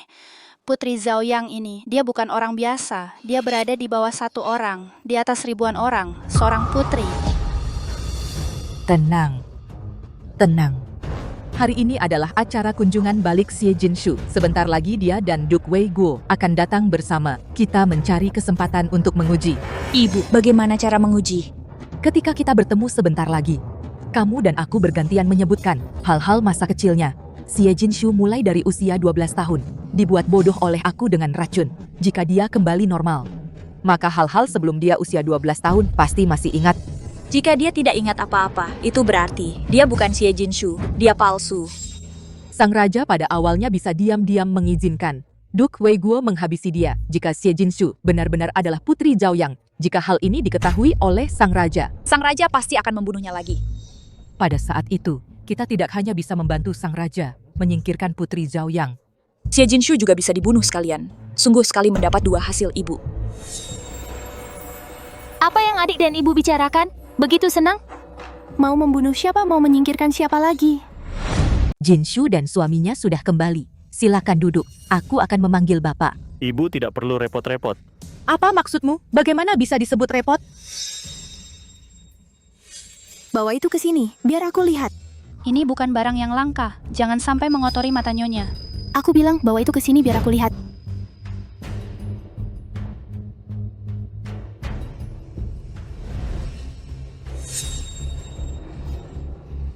Aduh, aku sudah bilang, kenapa kalian tiba-tiba sangat takut padaku? Ternyata sudah tahu identitas asli saya. Putri Zhaoyang, jangan kira aku takut padamu. Aku akan langsung menghadap sang raja. Aku akan melaporkanmu. Oh, kamu berani? Kalau kamu berani, silakan saja pergi. Sang raja yang sekarang adalah saudara kandungku. Aku lihat saat itu, yang mati adalah kamu atau aku. Yin Shuang, putri Zhaoyang, jangan terlalu sombong. Semua orang tahu, kamu sudah mempermalukan diri di negara musuh. Sekarang kamu juga menyusup ke tubuh putri pertama keluarga Xie. Kamu adalah makhluk jahat. Cepat keluar dari tubuh anakku. Aku masih bisa memohon kepada raja untuk meninggalkan tubuhmu utuh. Wah, begitu hebat ya. Tapi, apa buktimu untuk membuktikan aku bukan Xie Jinshu? Aku akan menanyakanmu beberapa hal. Kamu berani menjawab? Tanyakan. Ketika kamu berusia 10 tahun, keluar rumah dan digigit anjing satu jari. Jari mana yang digigit? Digigit anjing. Kenapa aku tidak ingat? Lalu saat kamu berusia 8 tahun, jatuh dari kuda. Satu kaki patah, kaki mana? Tidak ada, aku tidak ingat. Yang patah bukan kakimu kan? Saat kamu berusia 12 tahun. Obat yang terakhir kamu minum, aku yang menghidangkannya untukmu. Atau Nyonya Feng yang menghidangkannya? Kalian berdua bukan kan? Hah, lihat, kamu bahkan satu pertanyaan tidak bisa menjawab. Masih berani mengatakan diri adalah Xie Jinshu. Putri Zhao Yang. Aku menyarankanmu mengaku lebih awal. Mengaku lebih awal, aku dan ayah ibu masih bisa meninggalkan tubuhmu utuh. Biarkan jasadku utuh. Kalian lebih baik pikir-pikir dulu. Nanti pikirkan bagaimana caranya biar kalian mati dengan jasad utuh. Kaisar tiba. Hormat kepada Kaisar.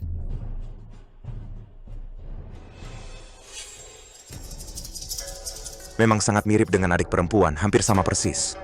Kaisar, dia sama sekali bukan kakak perempuan saya, Xie Jinshu. Dia adalah putri Zhao Yang. Gu Nianqi, Kaisar. Mohon Kaisar mempertimbangkan dengan bijaksana. Tapi Zhao Yang sudah meninggal. Meskipun dia mirip, bagaimana mungkin dia adalah Zhao Yang? Kaisar, Anda tidak tahu. Wanita ini dengan putri Zhao Yang wanita yang sangat mirip. Sebenarnya adalah putri sulung suami saya, Xie Jinshu. Dia sejak dulu memang bodoh dan dungu. Pikirannya kacau. Tapi beberapa hari lalu tiba-tiba kembali normal. Sikap dan perilakunya sangat sombong. Dibandingkan dengan Xie Jinshu sebelumnya, sangat berbeda sekali. Kami sejak awal sudah curiga dia ada masalah. Kaisar, ini tidak boleh dilakukan. Orangnya sudah meninggal. Bagaimana mungkin terlahir kembali? Meskipun Zhao Yang sejak lahir nakal, tapi bagaimanapun, dia adalah adik perempuan yang paling saya sayangi. Jika dia benar-benar terlahir kembali di tubuh orang lain, maka saya akan sangat senang.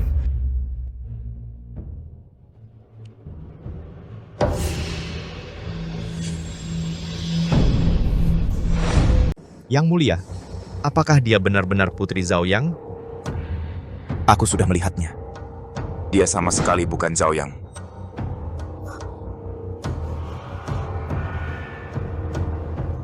Aku tadi mendengar kau berkata di luar, biarkan Nona Xie meninggal dengan tubuh utuh. Ini bagaimana bisa terjadi? Yang mulia, ini Putri Zhao Yang sebelumnya telah dihukum mati.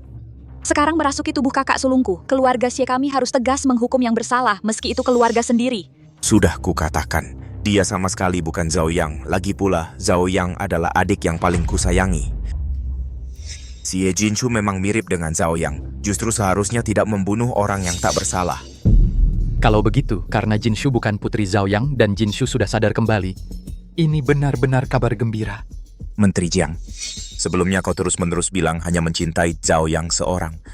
Kenapa sekarang begitu cepat menikahi putri sulung keluarga Xie? Kecepatan ini sungguh membuatku terkejut. Hamba mohon ampun. Sudahlah, Zhao Yang sudah tiada. Kita seharusnya melihat ke depan. Kembali ke istana. Berangkat kembali ke istana. Hormat mengantar Yang Mulia.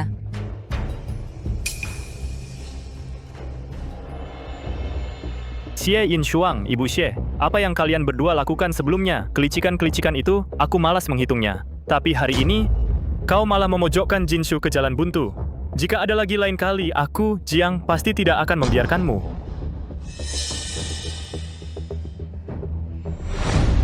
Yang Mulia, Anda bilang Anda baik-baik saja. Kenapa harus pergi ke kediaman Xie? Orang mati hidup kembali. Ini benar-benar omong kosong. Dunia ini luas. Segala hal aneh ada. Setelah melihat hari ini, sungguh membuatku tercengang. Yang Mulia, apa maksud Anda? Dia adalah adik kandungku, Gu Nianqi. Apa? Bagaimana mungkin? Asli, tidak ada palsunya. Tahi lalat merah di belakang telinganya adalah buktinya. Apalagi aku sebelumnya pernah bertemu Xie Jinshu.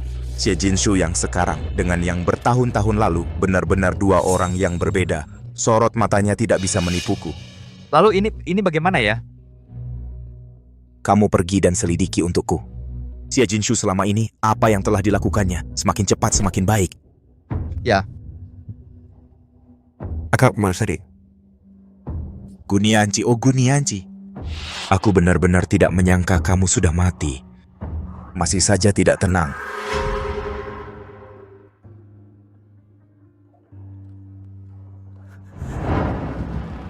Adik, meskipun kakak memohon padamu, ayah sakit parah. Jika saat ini aku pergi ke negara musuh sebagai sandera, maka negara Wu kita pasti akan kacau balau.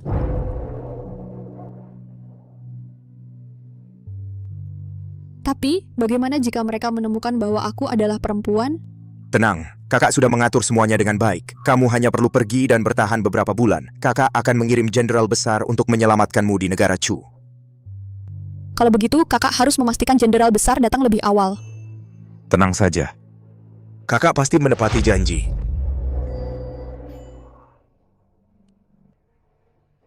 Ikut aku. Nie Changfeng, kau gila apa? Aku memang gila. Hari ini di kediaman keluarga Xie, apa yang terjadi? Apa kau sudah lupa? Aku, Jiang Huaijin, tidak bisa melindungimu. Dia pernah membunuhmu sekali. Mau kau alami lagi untuk kedua kalinya? Huaijin sama sekali bukan seperti yang kau bayangkan. Lalu dia orang seperti apa? Yang aku tahu, dia membalas dendam untuk ayahnya. Kau meminum anggur beracun yang merusak ususmu. Gu Nianqi, kau beruntung masih hidup. Kau terlahir kembali dalam tubuh Xie Jinshu. Tapi kau tidak takut mereka akan membunuhmu untuk kedua kalinya? Hanya bersamaku kau akan aman.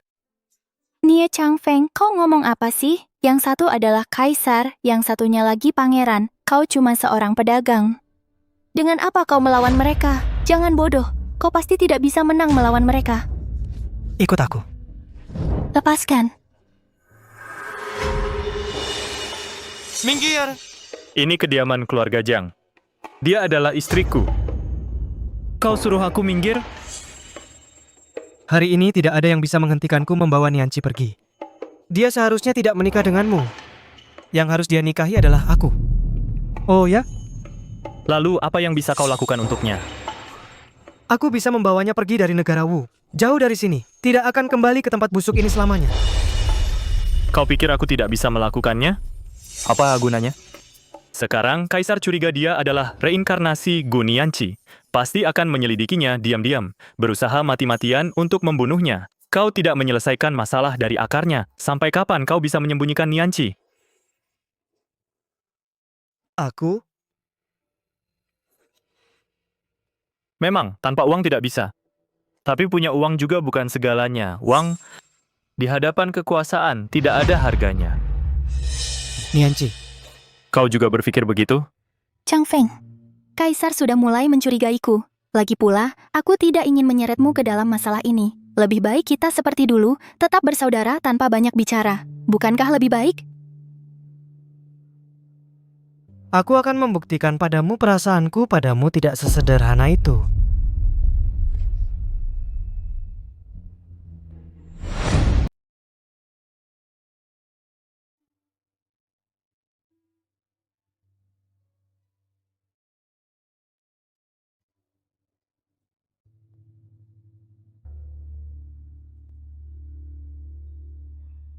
Itu. Hari ini aku tidur di kursi saja.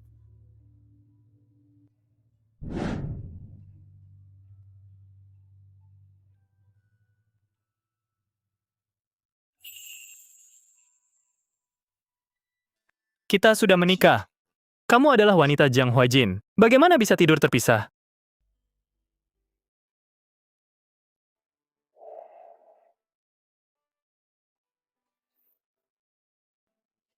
Ada apa?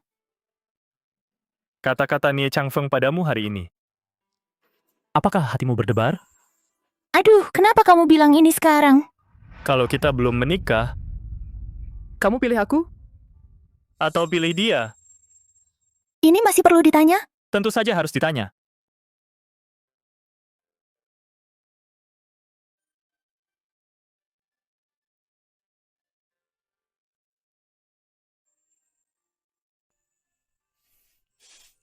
Sekarang tahulah.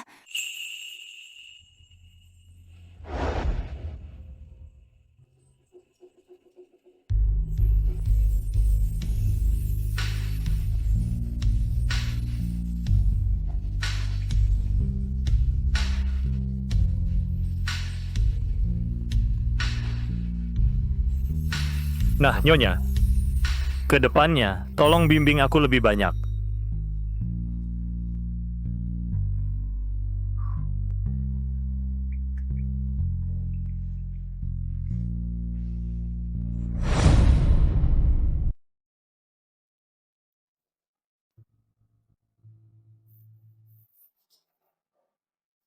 Aduh, semalam aku hampir dibuat remuk karena ulahmu. Masih pagi, bagaimana kalau... Aduh, kamu masih mau lagi? Tidak. Bagaimana kamu bisa hamil anakku? Tuan Adipati, ada masalah.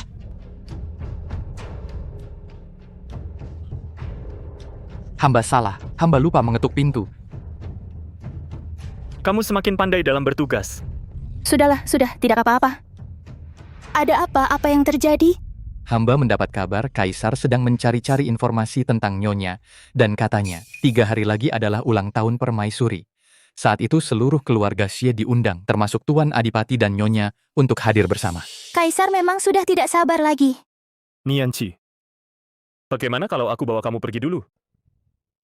Bisa menghindar di awal bulan, tapi tidak di pertengahan bulan. Aku belum membersihkan namaku. Masih belum bisa pergi. Ini jelas-jelas adalah perjamuan yang penuh jebakan. Aku tahu, tapi meskipun begitu aku harus pergi. Dulu, aku menyamar sebagai pria untuk menggantikan kakak Kaisar menjadi sandera di negara musuh. Lalu dia mainkan lagi satu taktik. Belalang menangkap jangkrik, burung pipit mengintai di belakang, membunuh aku dan jenderal penjaga negara semuanya. Sejak kapan sebenarnya kakak Kaisar mulai menjadi begitu dingin dan kejam? Li Feng, pergilah laporkan. Katakan bahwa pada hari ulang tahun Permaisuri, aku dan Adipati Weguo pasti akan hadir. Baik.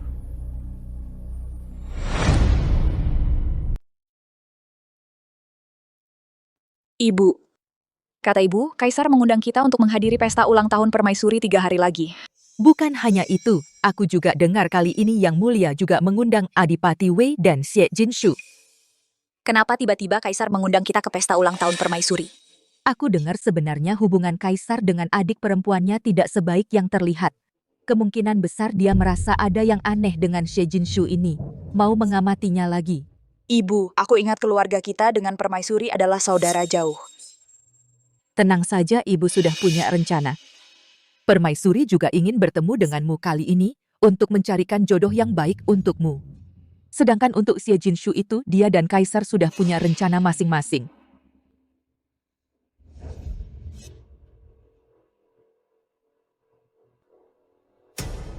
Hidup Yang Mulia, semoga berumur panjang. Hidup Permaisuri, semoga berumur panjang.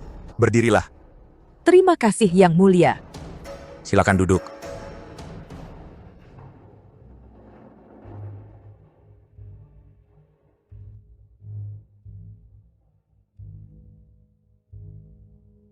Hamba Xie Jinshu memberi hormat kepada Yang Mulia, memberi hormat kepada Permaisuri.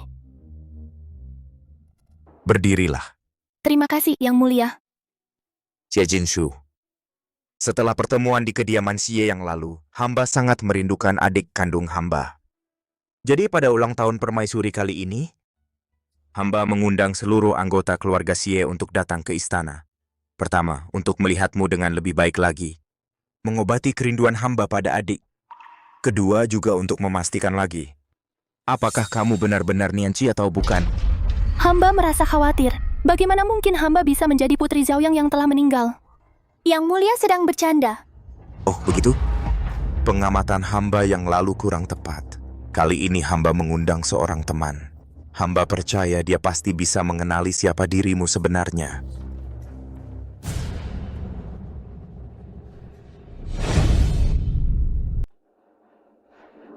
Menghadap Kaisar. Pekerjaan sulam yang kecil saja tidak bisa kau kerjakan dengan baik. Apalagi yang bisa engkau lakukan? Aduh. Jangan pukul lagi, aku mohon jangan pukul lagi. Aduh.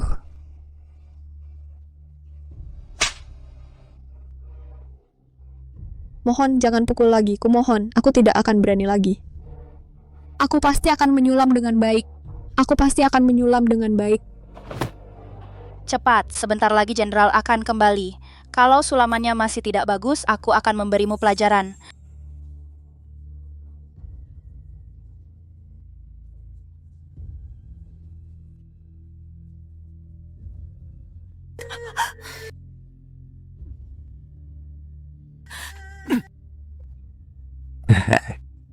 Jenderal, kumohon, jangan sentuh aku. Sayang, aku sentuh kau itu menghormati kau.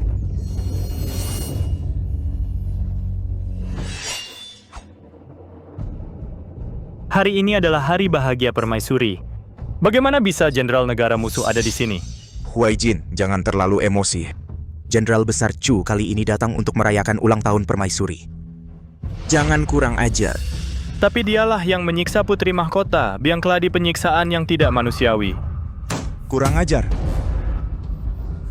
Kaisar, tenangkan amarah Anda.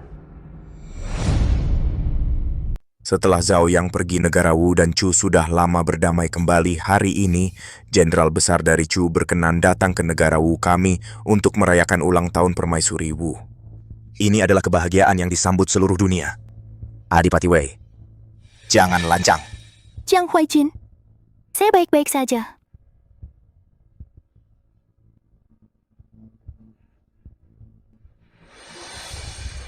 Meskipun saya dan Jinshu langsung akrab seperti teman lama, tapi pada dasarnya kamu dan adik perempuan kandung saya terlalu mirip.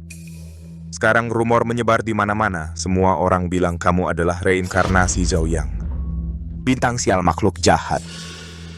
Saya tidak ingin hal ini membuatmu dan Huaijin terganggu.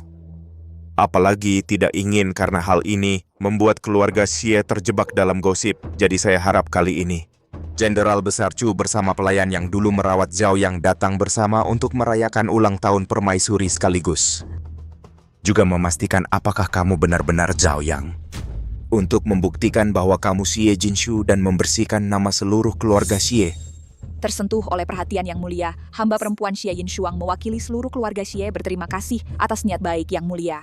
Jenderal, silakan maju dan periksa putri sulung keluarga Xie Jinshu.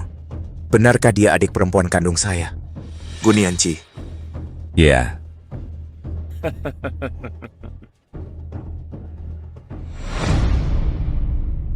Dulu Putri Zhao Yang saat dia di tempat kami, setiap hari menjahit dan menambal pakaian panglima kami. Dilarang bagaimanapun tidak mau berhenti. Tangannya penuh luka dan lecet.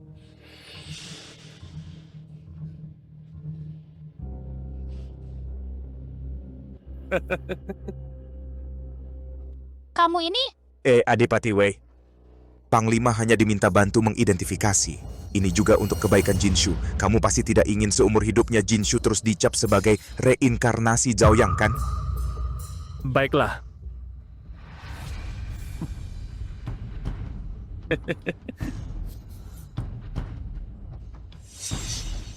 Memang ada sedikit kemiripan.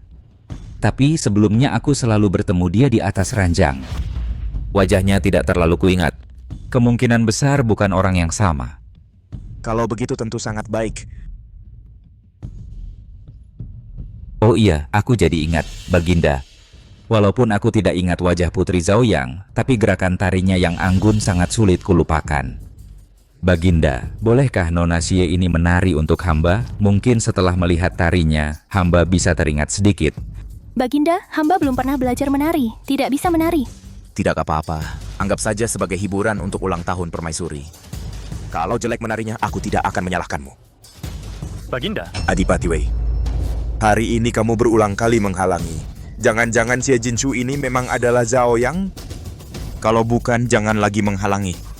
Jangan malah jadi curiga.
Jangan sentuh aku.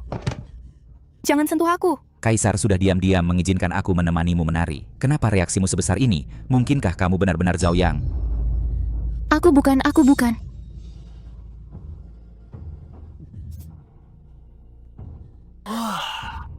Aroma yang familiar ini. Tahi lalat merah di belakang telinga ini. Dan gerakanmu yang kaku ini. Masih berani bilang kamu bukan Zhao Yang? Aku bukan. Kamu berbohong. Aku sama sekali bukan Putri Zhao Yang. Aku adalah Xie Jinshu. Aku bukan Gun Yanqi. Aku adalah Xie Jinshu. Aku bukan Gun Yanqi. Aku adalah Xie Jinshu. Aku bukan Gun Yanqi. Aku bukan. Kaisar, baru saja jenderal ini sudah mengenalinya. Dia adalah Putri Zhao Yang, Gun Yanqi. Oh. Bagaimana bisa kamu tahu? Ekspresi dan gerakannya saat menari, sama seperti saat pertama kali aku menari bersamanya, hampir persis sama. Dan tahi lalat merah di belakang telinganya, juga sama dengan tahi lalat merah Putri Zhao Yang, jadi dia adalah Gun Yanqi. Omong kosong.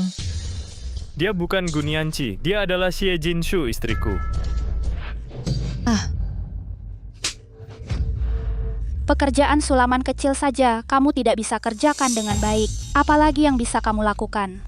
Maaf. Aku pasti akan menyulam dengan baik. Kumohon jangan pukul aku lagi. Aku akan menyulam dengan baik. Cepat, sebentar lagi jenderal pulang.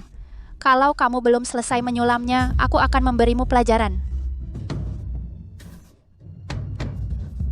Di mana jarum dan benangku? Di mana jarum dan benangku? Di mana jarum dan benangku? Kemana perginya jarum dan benangku? Jarum dan benangku hilang. Jarum dan benangku. Jiang Huaijin. Di mana aku ini? Aku sudah kembali ke istana. Kakak, aku sudah pulang. Kakak, aku tidak perlu lagi menjadi sandera. Aku sudah pulang. Yang mulia, hamba tahu Baginda merindukan adik perempuan. Tapi putri tertinggi menempati tubuh kakak perempuan. Hal ini sungguh aneh, Yang mulia. Benar, Yang mulia. Sebelumnya Jinshu memang sudah agak linglung, tapi tingkah lakunya sama persis dengan Putri Zhao Yang. Hamba tahu Yang mulia merindukan adik kandung, tapi Zhao Yang sudah tiada. Sekarang Jinshu dirasuki olehnya. Mohon Yang mulia berikan keadilan untuk keluarga Xie kami.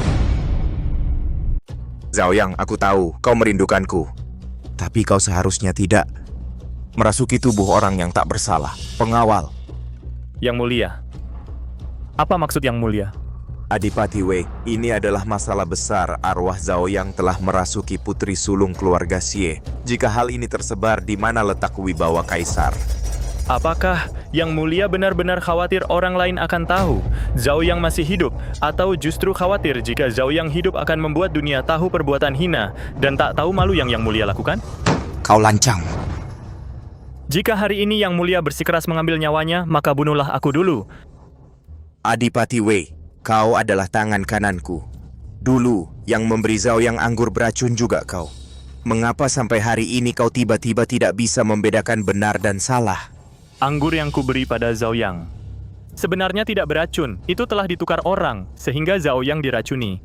Mengenai orang yang menukarnya itu, hamba rasa tidak perlu dijelaskan lagi. Adipati Wei, aku beri kau kesempatan terakhir. Jika kau masih ingin mengabdi pada negara Wu, maka ambil pedang ini dan bunuh Zhao Yang sekali lagi. Jika tidak, maka matilah bersamanya. Kalau begitu, aku akan mati bersama Zhao Yang. Pengawal, tangkap kedua orang ini, seret mereka dan penggal lehernya.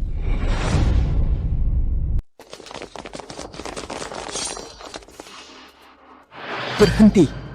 Yang mulia, hamba ingin menyampaikan sesuatu. Apa yang ingin kau sampaikan, Xie Aijing? Penampilan putri hamba, Xie Jinshu tadi. Di rumah pun dia sering seperti itu. Ayah, apa yang kau bicarakan? Tuan, apa yang kau katakan, jangan kalap.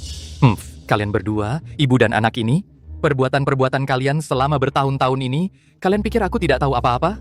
Beberapa tahun lalu Jinshu tiba-tiba menjadi gila dan bodoh. Itu karena kalian berdua yang meracuninya. Masih mengira aku tidak tahu apa-apa. Jinshu masih kecil dan polos. Setelah memakan makanan dari kalian, barulah dia menjadi seperti sekarang. Selama bertahun-tahun di keluarga Xie, Jinshu tidak pernah kenyang atau berpakaian hangat. Di tengah jalan kalian bahkan membuangnya ke biara terdekat. Membiarkannya hidup atau mati sendiri. Untungnya aku diam-diam pergi ke biara itu, menyuap para biarawati dengan uang. Kalau tidak, Jinshu sudah mati berkali-kali. Yang mulia, hamba tidak. Tuan, bagaimana bisa kau mengarang cerita di hadapan Yang mulia? Benar ayah, kapan aku dan ibu pernah melakukan hal-hal ini? Diam! Kalian pikir aku tidak bisa melihatnya? Yang mulia, Xie Jinshu bukan putri Zhao Yang. Dia adalah putriku. Masa aku tidak bisa mengenali putriku sendiri? Mohon Yang Mulia mempertimbangkan dengan bijak. Dari ucapan kalian berdua tadi, tampaknya Putri Zhao Yang di negara Chu hidupnya juga sangat sulit ya. Mohon Yang Mulia menghukum mereka dengan tegas. Jangan hanya mendengar kata-kata sepihak dari mereka, lalu menyimpulkan bahwa putriku adalah Putri Zhao Yang telah tiada.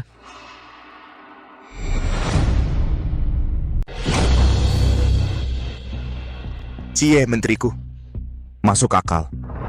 Jenderal tarian yang baru saja kamu lakukan dengan Xie Jinshu. Gerakan tarimu tidak senonoh. Sepertinya, adik perempuanku di negara Chu kalian juga diperlakukan seperti ini oleh kalian, kan? Aku tidak. Aku mana berani Putri Zhao Yang di kemah militer kami. Biasanya dia selalu dihormati dengan baik. Ya kami mana berani menyiksa putri. Jenderal negara Chu melecehkan putri tertua negara Wu, dosanya pantas dihukum mati. Memancungmu terlalu murah untuk kalian. Pengawal, tangkap mereka semua. Dihukum pancung dengan 5 kuda. Kaisar, aku tidak pernah menyentuh putri tertua. Aku benar-benar tidak. Gui Heng, kamu pengecut yang licik kamu ini sudah merencanakan trik ini untuk memfitnahku. Kamu tidak akan mati dengan baik. Lihatlah, negara Chu kami akan mengirim pasukan untuk membantaimu. Gui Heng, kamu tidak akan mati dengan baik. Hahaha. Para menteriku, kalian pasti terkejut. Cie, menteriku, syukurlah kamu menemukannya tepat waktu. Sifat sebenarnya sang jenderal, kalau tidak putrimu pasti akan menderita karena ketidakadilan. Jasa kecil hamba ini tidak layak disebut, justru yang mulia yang dapat membedakan benar dan salah, sehingga tidak terjadi pembunuhan orang tak bersalah. Hadiah. Terima kasih, Yang Mulia.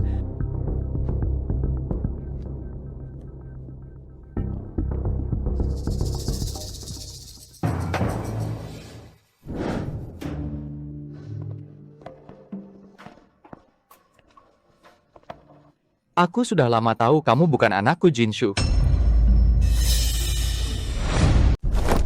Tuan, kamu tahu dia bukan. Kenapa kamu malah membelanya? Kamu benar-benar bodoh.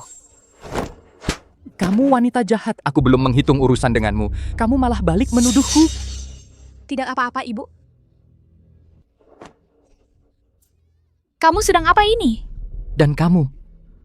Dulu kamu dan ibumu meracuni Shu'er ini, aku pura-pura tidak tahu. Sudah bertahun-tahun berlalu, kalian masih belum berhenti? Apakah tubuh Jinshu ini tidak mati? Kalian tidak akan berhenti? Ayah, apa yang kamu bicarakan? Aku tidak mengerti. Tidak mengerti pun kamu harus mendengarkan. Aku tidak peduli apakah kamu Putri Zhao Yang atau putriku Jinshu. Kaisar hari ini sudah berniat membunuhmu. Aku hanya punya cara terakhir ini. Membiarkan Jenderal Besar Chu menanggung malapetaka ini untuk kalian dan keluarga Xie.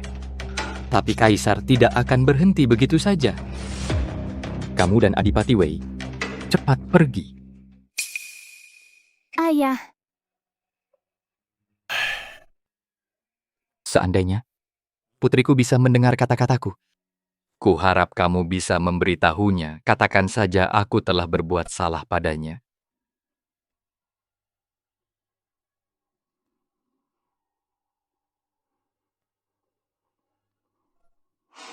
Yang Mulia, apakah benar begitu mudahnya melepaskan keluarga bermarga Xie itu? Siapa bilang aku akan melepaskan mereka? Xie Jinshu adalah Gunianchi. Hari ini, situasi itu membantuku mencari-cari alasan untuk menyingkirkan jenderal terhebat Chu. Sedangkan keluarga Xie dan Gunianchi cari kesempatan untuk dibunuh diam-diam saja. Tetap saja Yang Mulia yang bijaksana dan perkasa.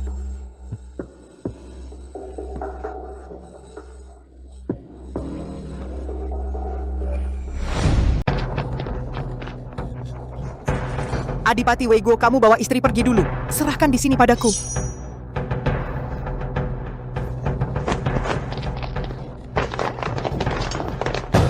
Kaisar memang bermaksud membasmi kita sampai habis. Mari kita bertempur keluar bersama.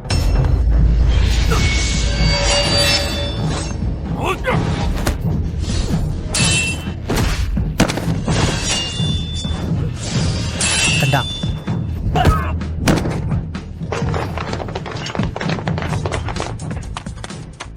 Chang Feng, kenapa kamu datang? Aku sudah menduga kalau Gu Yiheng itu takkan melepas kalian dengan mudah, jadi aku sengaja datang bantu kalian kabur. Sudah dari dulu aku bilang kalian harus pergi dari ibu kota, tapi nggak didengerin. Kamu kan tidak mengerti ilmu bela diri. Pamer jadi pahlawan apa? Aku datang untuk selamatkan Yanchi, bukan untuk selamatin kamu. Banyak bacot. Serang.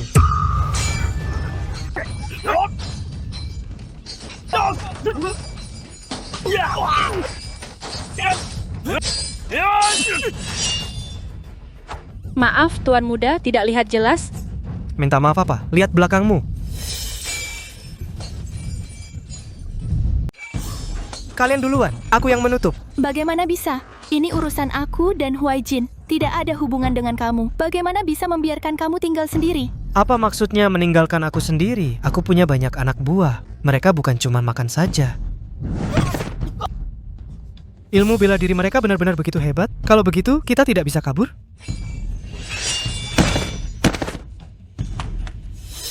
Kereta Duke sudah datang. Kalian duluan, aku akan menyusul. Tidak boleh, kita harus pergi bersama. Chang Feng, kamu ikut kita. Chang Feng. Dia memang tidak berniat kembali. Chang Feng, pergi. Chang Feng, Chang Feng, pergi. Nianci, dulu aku hanya bisa makan, minum, bersenang-senang, dan ngobrol dengan kamu. Tidak pernah benar-benar melakukan sesuatu untuk kamu. Sekarang, giliran aku untuk melindungi kamu. Jiang Huaijin, lindungi dia baik-baik. Chang Feng, kamu tidak perlu bodoh. Kita masih ada kesempatan. Chang Feng.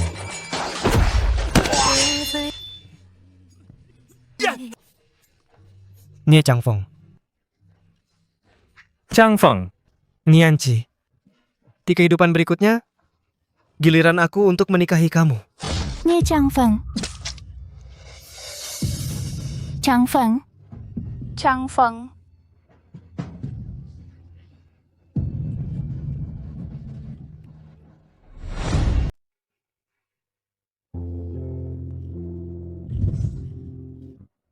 Nie Chang Feng. Chang Feng. Nianci. Di kehidupan berikutnya, aku akan menikahimu. Nie Chang Feng. Semua ini karena aku. Kalau bukan karena aku, Chang Feng juga tidak akan mati. Dia masih memiliki masa depan yang cerah. Aku yang menyebabkan kematiannya. Itu bukan kesalahanmu. Yang harus disalahkan adalah dunia yang tidak adil ini. Yang harus disalahkan adalah takdir yang tidak jelas ini. Kamu sudah mengorbankan begitu banyak untuk negara Wu, tetapi Gu Yiheng memperlakukanmu seperti ini. Nianci, bangkitlah semangatmu. Jangan biarkan Chang Feng mati sia-sia. Apakah hanya dengan aku mati, kesialan ini baru bisa berakhir? Apa yang kamu bicarakan? Aku tidak ingin orang lain lagi berkorban untukku lagi. Gu Nianci. Li Feng. Berbalik arah, kembali. Apa yang sebenarnya kamu ingin lakukan? Daripada bersembunyi seumur hidup, lebih baik kita mengambil risiko sekali. Bapak! Kenapa kamu kembali lagi? Bapak, sekarang hanya kamu yang bisa membantu saya dan Huai Jin. Maksud kamu? Kamu berniat membangkang? Sudah sampai titik ini. Saya tidak punya pilihan lain. Bahkan jika saya lari ke ujung dunia, Raja juga tidak akan membebaskan saya daripada hidup bersembunyi seumur hidup. Lebih baik bertarung mati-matian dengan dia. Lalu kamu harapkan saya bisa melakukan apa untuk kamu? Mobilisasi pasukan. Memaksa istana.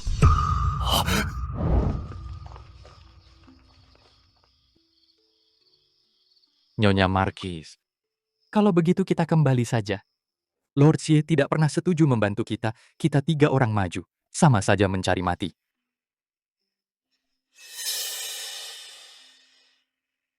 Li Feng, terima kasih selama bertahun-tahun ini.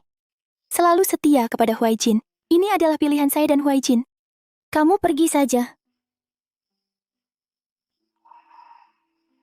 Aku Li Feng juga bukan orang yang takut mati. Kamu pergi kemana? Aku ikut kemana?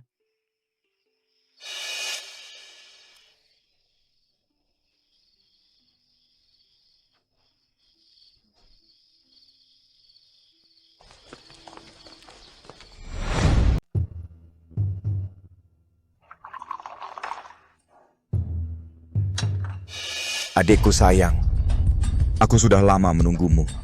Akhirnya kau kembali. Kakak, cara kakak memperlakukan adik sungguh licik. Memperlakukan adik kandung sendiri. Bagaimana bisa ini disebut sebagai tipu muslihat? Aku hanya sedang menjalankan kewajiban seorang kaisar. Kewajiban kaisar? Kewajiban kaisar. Bukankah seharusnya mengutamakan keselamatan rakyatnya? Mengelola dan menyeimbangkan sebuah negara, mana mungkin hanya dengan menjaga kesejahteraan rakyat saja sudah cukup? Kau belum pernah menjadi kaisar, wajar saja tidak mengerti hakikat dibaliknya. Omong kosong. Kau tidak mengerti, itu tidak mengejutkan bagiku. Tapi kalau Jiang Aiqing tidak mengerti, sungguh sangat mengejutkanku. Sebagai penguasa sebuah negara, memang tidak boleh hanya fokus pada kehidupan rakyat yang aman dan tentram. Jiang Huijin. Tapi dia adalah adik kandungmu sendiri. Dia menggantikanmu menjadi sandera di negara Chu. Menderita penghinaan, kedudukanmu sebagai kaisar yang kokoh ditukarnya dengan nyawanya. Ku Yiheng, meskipun di matamu tidak ada rakyat di dunia ini, masakan tidak ada juga adik kandung sepersusuan? Orang yang mengerjakan hal besar tidak terikat pada hal-hal kecil.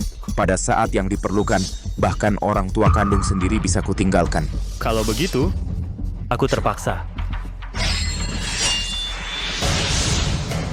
Para pengawal, lindungi kaisar. Tidak usah.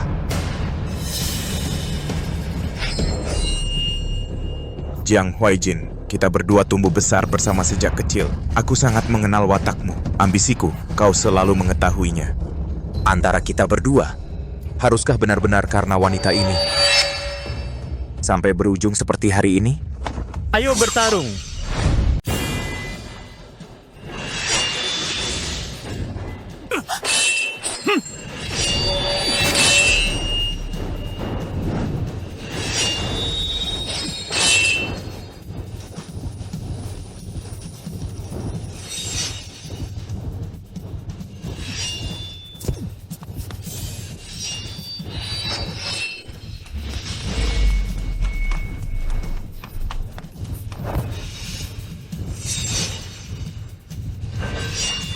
Jangan bergerak, Jiang Huijin.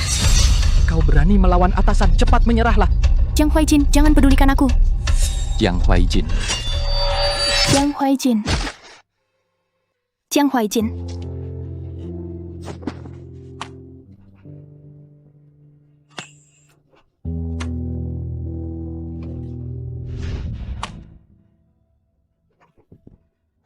Huijin? Jiang Huijin. Ini jelas urusan antara aku dan dia. Kenapa kau yang melawannya? Kau adalah istriku. Bagaimana mungkin aku tidak melindungimu? Pas kan Bapak Xie? Dia seharusnya sudah dalam perjalanan ke sini. Aku hanya bisa melakukan ini untuk mengulur waktu. Huijin. Kekasihku, katakanlah pesan terakhirmu. Aku akan berusaha memenuhinya.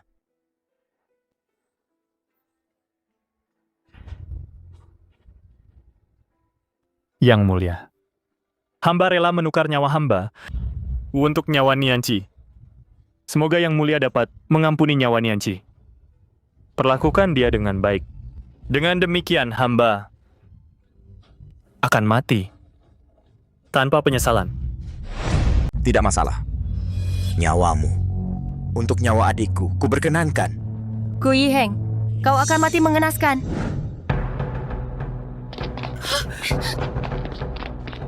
Tidak boleh, suamiku. Kamu tidak boleh pergi. Kamu melawan kaisar, itu dosa besar. Benar, Ayah. Saat ini kamu tidak boleh gegabah. Kaisar sekarang kejam dan bengis, sama sekali tidak peduli pada rakyat, bahkan membunuh pejabat setia. Aku sudah lama ingin menegakkan keadilan. Ayah. Ayo lihat semuanya. Cepat lihat, cepat lihat. Apa ini? Dulu Putri Zhaoyang pergi ke negara Chu sebagai sandera untuk kaisar, tapi malah dituduh kaisar sebagai pembunuh Jenderal Zheng Guo. Kalau begitu, bukankah kita salah menuduh Putri Zhaoyang? Iya, Putri Zhaoyang terlalu malang. Sudah berkorban begitu banyak untuk negara Wu kita. Sekarang pulang malah dikenakan tuduhan membunuh sang jenderal. Kaisar yang tak berhati nurani ini. Jenderal Zheng Guo sudah menorehkan begitu banyak jasa. Dia malah menjebak orang setia seperti ini.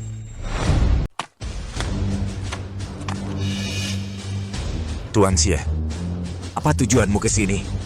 Jangan-jangan kau ingin ikut memberontak bersama mereka? Hamba tidak berani.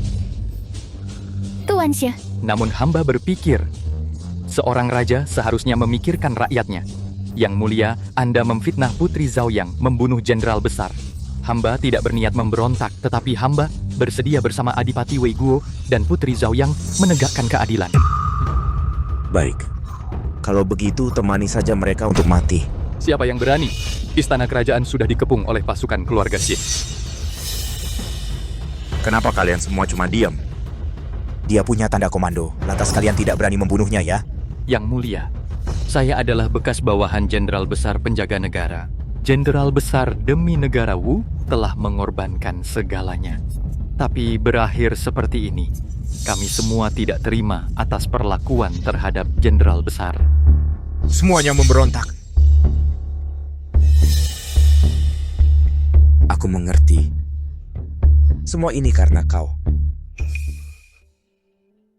Yang mulia, yang mendapat dukungan rakyat akan mendapat dunia, ayahku, untuk membangun kerajaanmu. 10 tahun tidak pernah pulang ke rumah.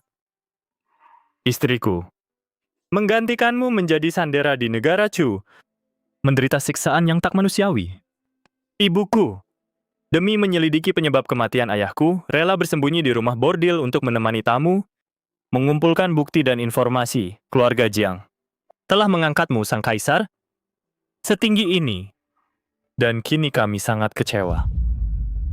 Gu Yiheng dunia ini, bukan karena berkuasa, lalu bisa memiliki segalanya. Kau tidak pantas menjadi kaisar.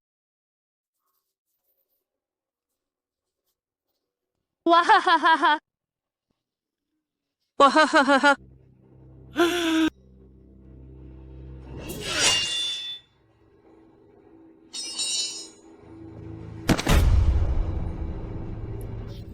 Huaijin, Jiang Huaijin. Sakit sekali. Aduh, sakitnya minta ampun. Bidan. Bagaimana kondisi istriku? Sudah lahir? Belum. Nyonya mengalami persalinan sulit. Nyonya santai saja, dorong. Jiang Huaijin, dasar bajingan. Aduh, sakitnya minta ampun. Sebentar lagi, dorong. Kenapa belum lahir juga? Kuatkan. Sudah lahir. Selamat Adipati Wei, anak laki-laki. Anak laki-laki? Istriku sudah melahirkan anak laki-laki. Aduh, sakit sekali. Aku tidak akan melahirkan lagi. Apa? Masih mau melahirkan lagi? Meski aku tahu baru saja melahirkan hal ini tidak baik untukmu, tapi karena kau yang mau melahirkan, aku pasti akan mendukung sepenuhnya. Dasar bajingan. Kalau mau kau saja yang melahirkan.